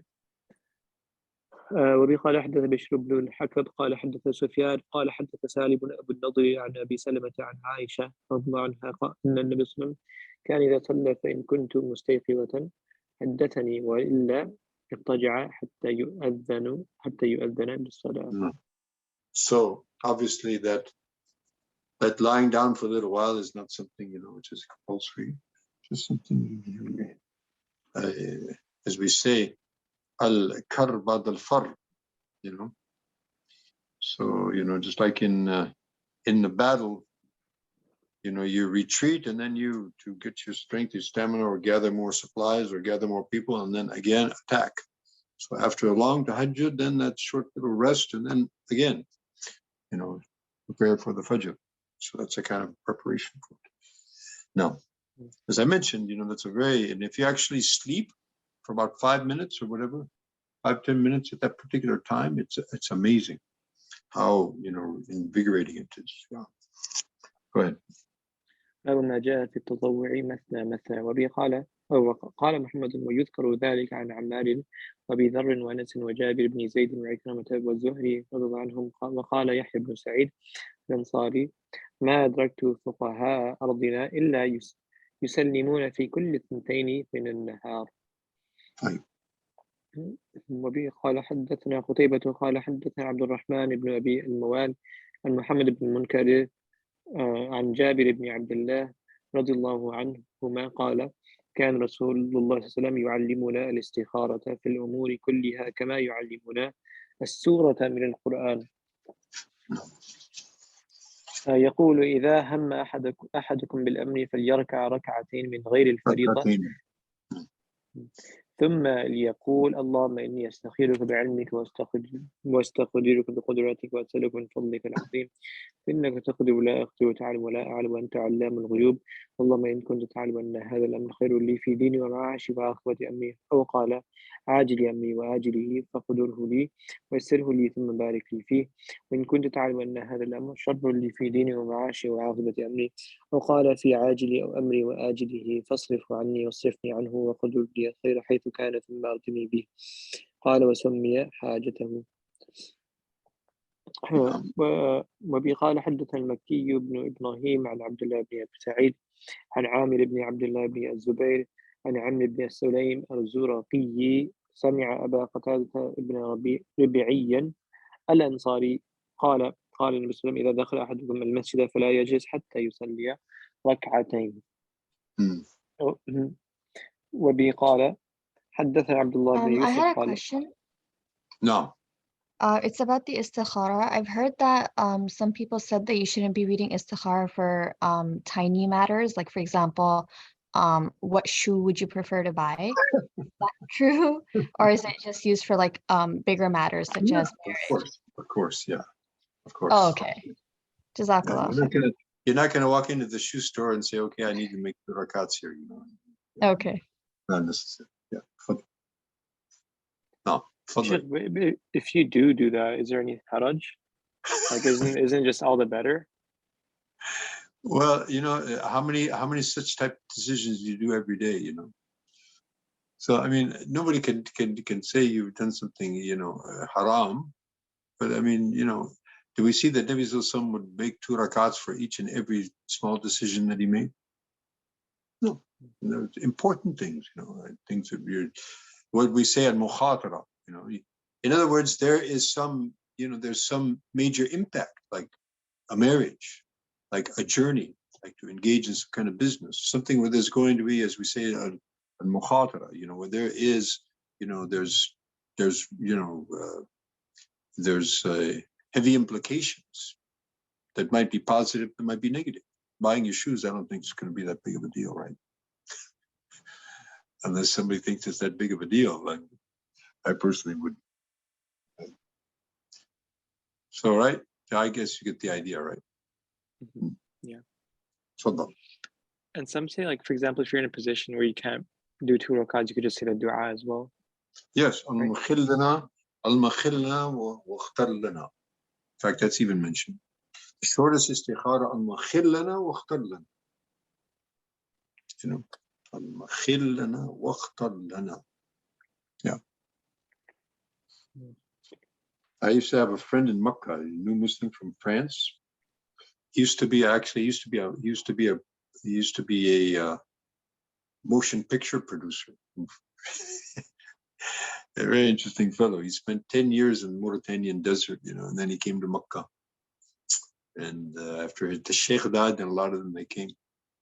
And so he married this woman. Her name was Miriam, and she was a friend of my wife. And this woman, she used to live with her American. She had this Afro-American convert husband.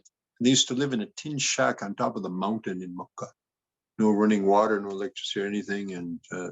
And she was such a zahida. She actually lived in the Haram. After she became a Muslim, she came through Egypt. I think she became a Muslim actually in Egypt. And she traveled down. She came to Makkah, and she lived in the Haram for 4 years in the masjid. And then she married this fellow's name was Abdul Qudus. Nice fellow, but he just couldn't take it, you know. And so she used to say, you know, all night long you sleep and all day long you eat, you know, what kind of Muslim are you? So he ended up kind of really losing it and he left her. So this fellow Abdullah, he came, this French guy, so he was kind of right on the same wavelength. So they got married, yeah. So this fellow, we'd be together. Okay, let's go. Okay, well, let me offer 2 rakats. Istikhara. That's exactly what he would do. I mean, anything. He'd say, okay, let me make 2 rakats. And then he'd do istikhara. I don't know what happened to him. We just lost track of them a long time ago.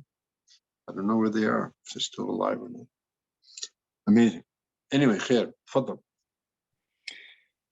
وبه قال حدثنا عبد الله بن يوسف قال أخبرنا مالك عن إسحاق بن عبد الله بن أبي طلحة عن أنس بن مالك رضي الله عنه قال صلى لنا رسول الله صلى الله عليه وسلم ركعتين ثم انصرف.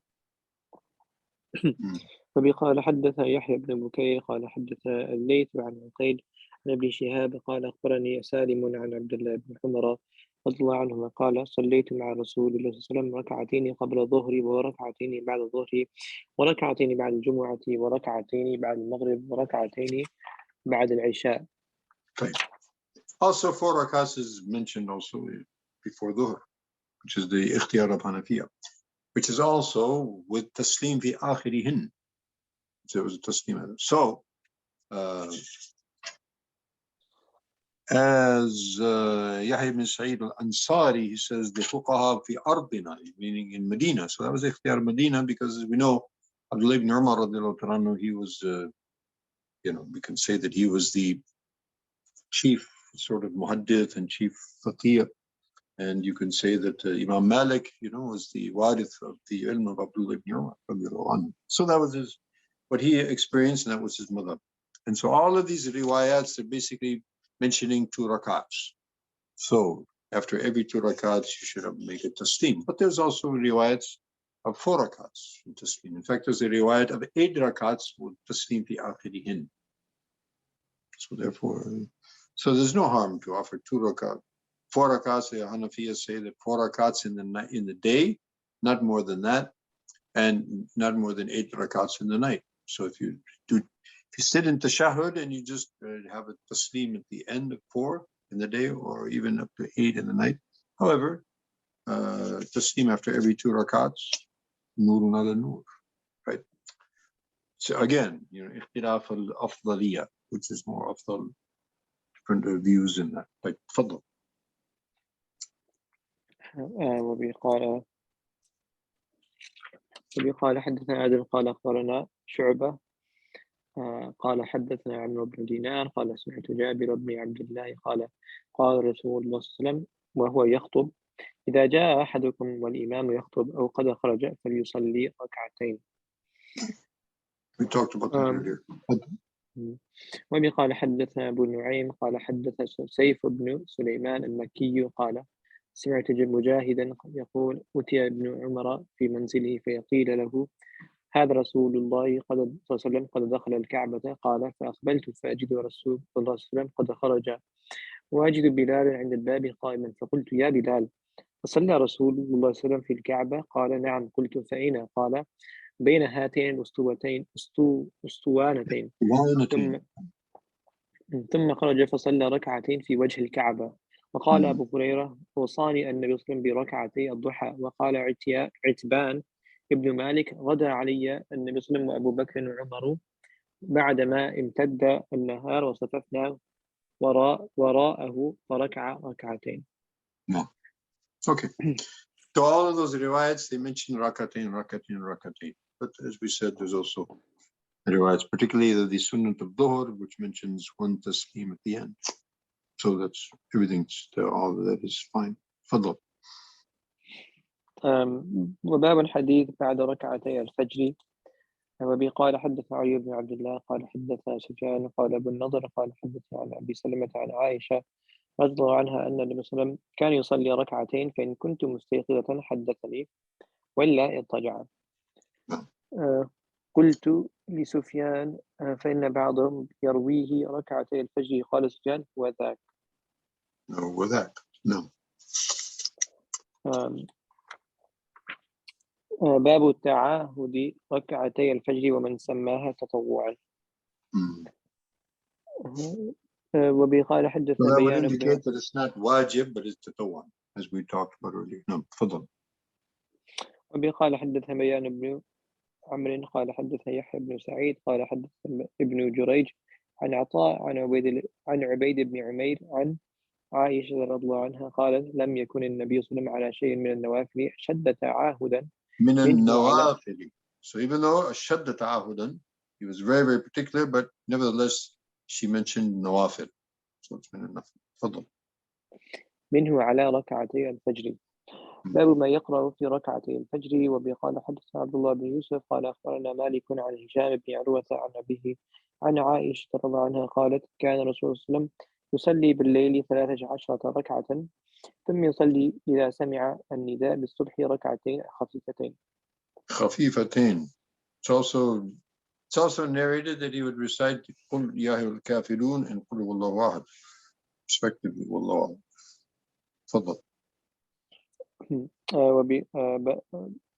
وبي قال حدثني محمد بن بشار قال حدثنا محمد بن جعفر قال حدثنا شعبة عن محمد بن عبد الرحمن عن عمته عمرة رضي الله عن عائشة رضي الله عنها قالت كان النبي صلى الله عليه وسلم وحدثنا أحمد بن يونس قال حدثنا زهير قال حدثنا يحيى وهو ابن سعيد عن محمد بن عبد الرحمن عن عمرة عن عائشة رضي الله عنها قالت كان رسول الله صلى الله عليه وسلم يخفف ركعتين اللتين قبل صلاة الصبح حتى إني لأقول هل قرأ بأم القرآن.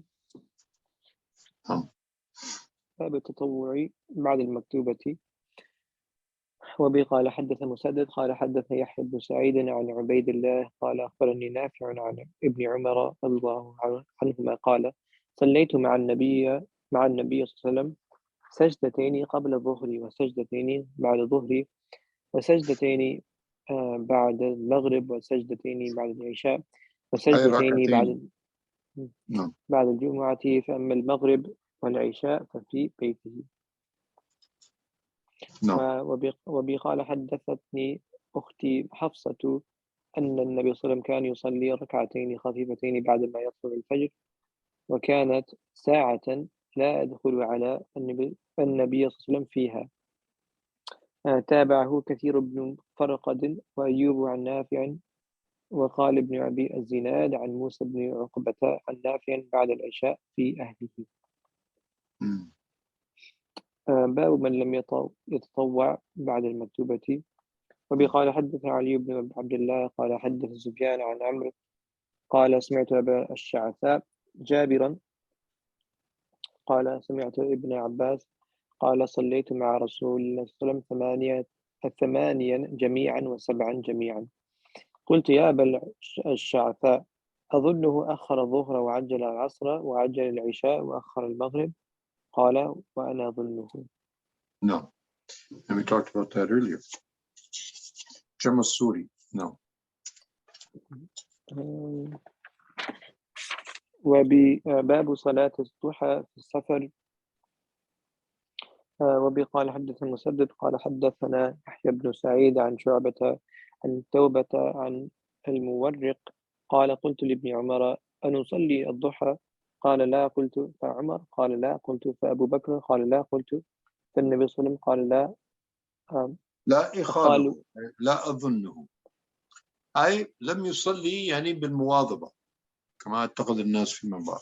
Right? Otherwise, obviously he did sometimes. Yeah. Go ahead. وبقال حدثنا آدم قال حدثنا شعبة قال حدثني عمرو بن مرة قال سمعت عمرو بن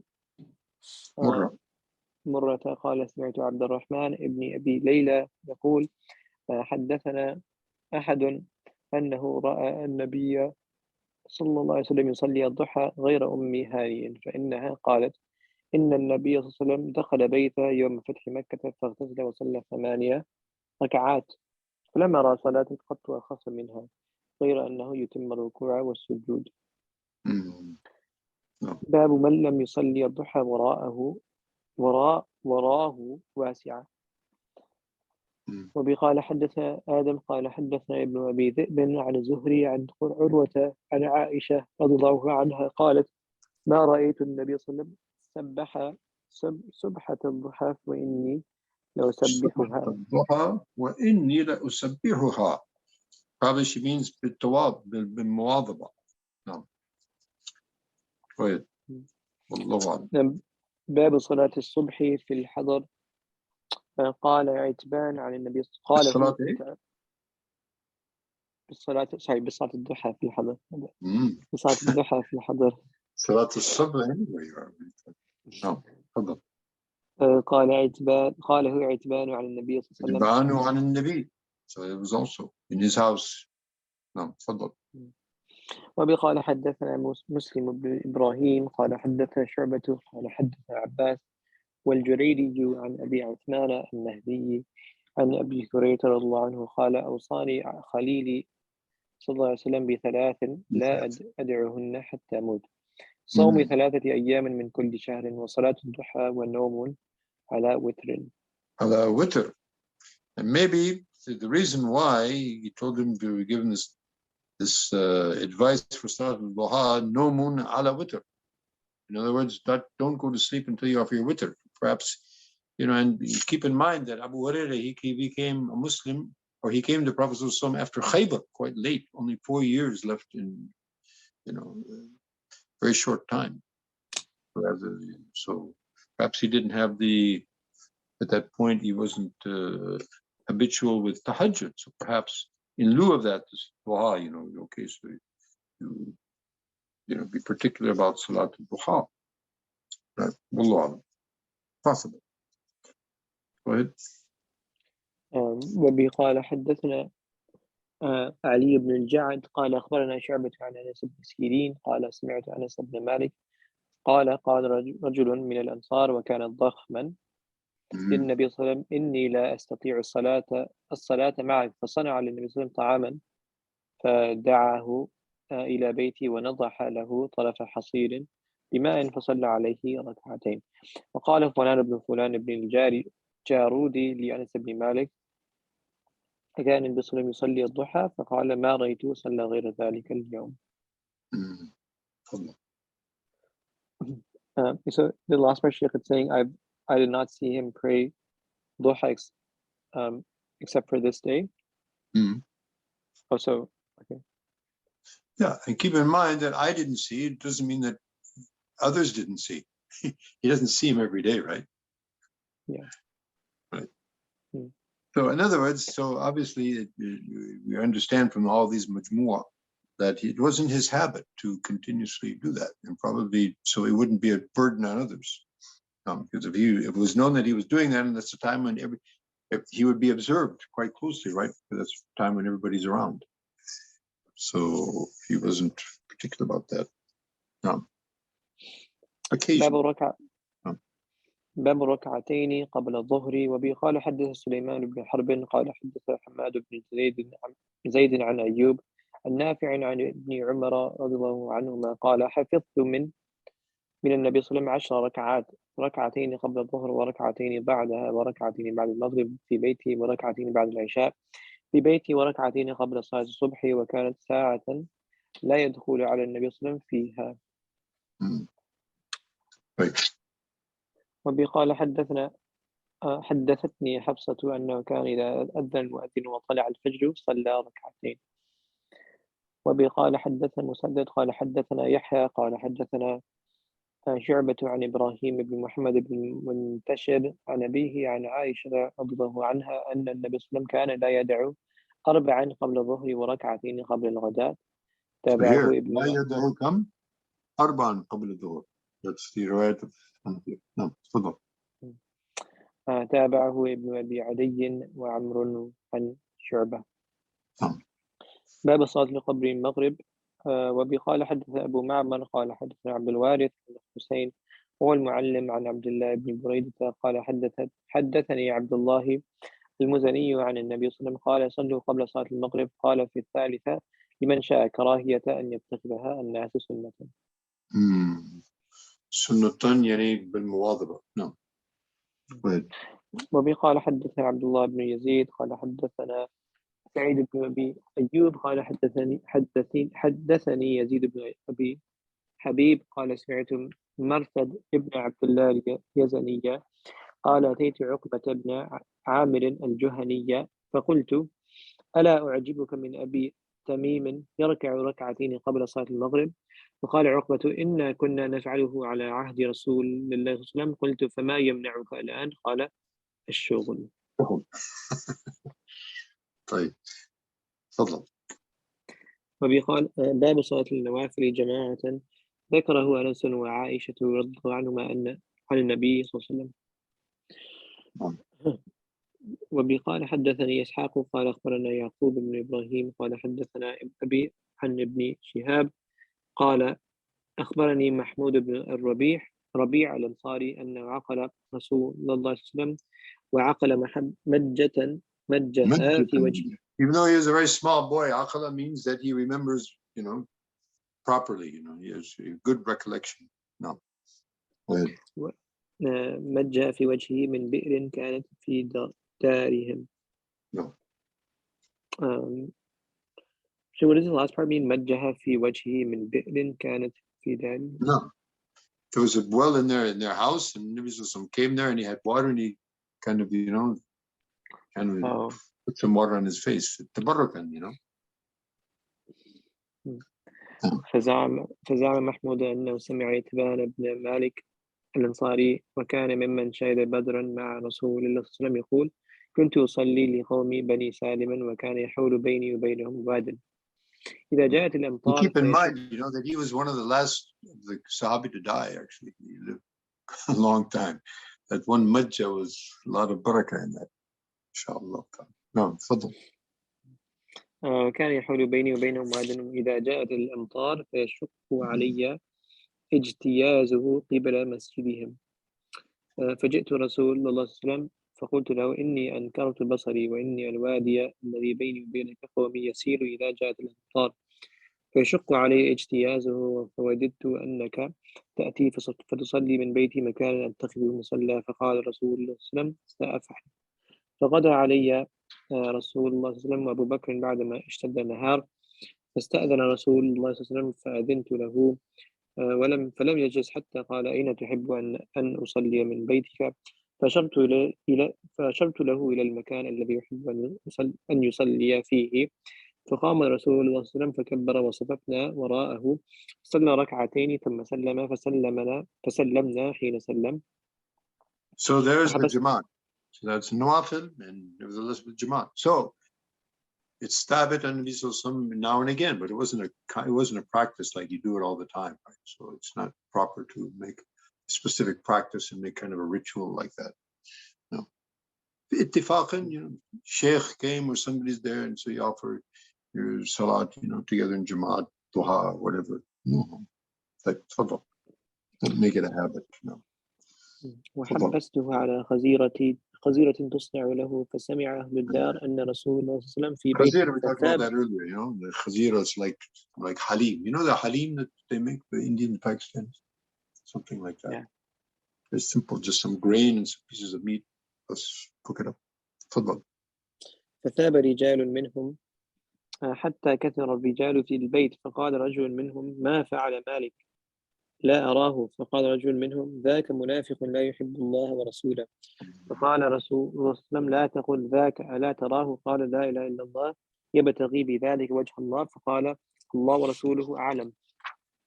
أما نحن فوالله لا نرى وده ولا يحديثه إلا إلى المنافقين.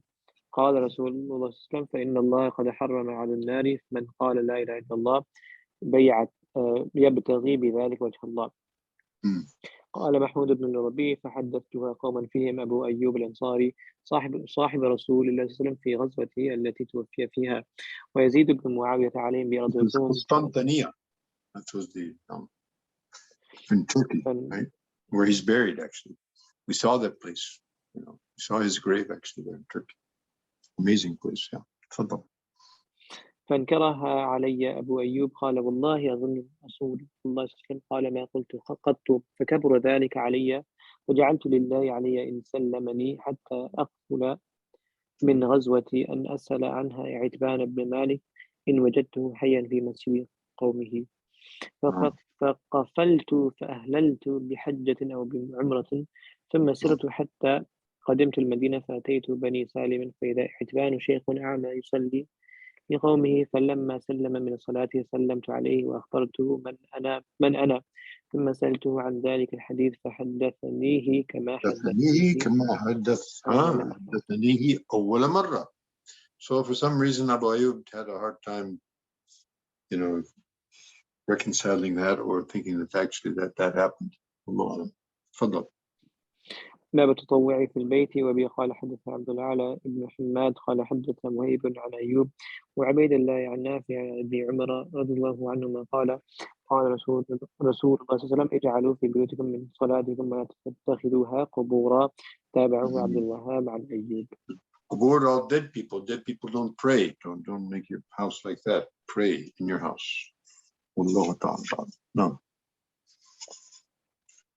خلاص. هذا القدر. نعم. You finished that? Yes. Yeah. Okay, so we'll continue on Monday. Monday, there's no class, is that right? That's correct. Yeah, there's no class. Okay. طيب سبحانك اللهم وبحمدك نشهد أن لا إله إلا أنت نستغفرك ونتوب إليك. السلام عليكم ورحمة الله وبركاته. وعليكم عليكم السلام. السلام. شيخ.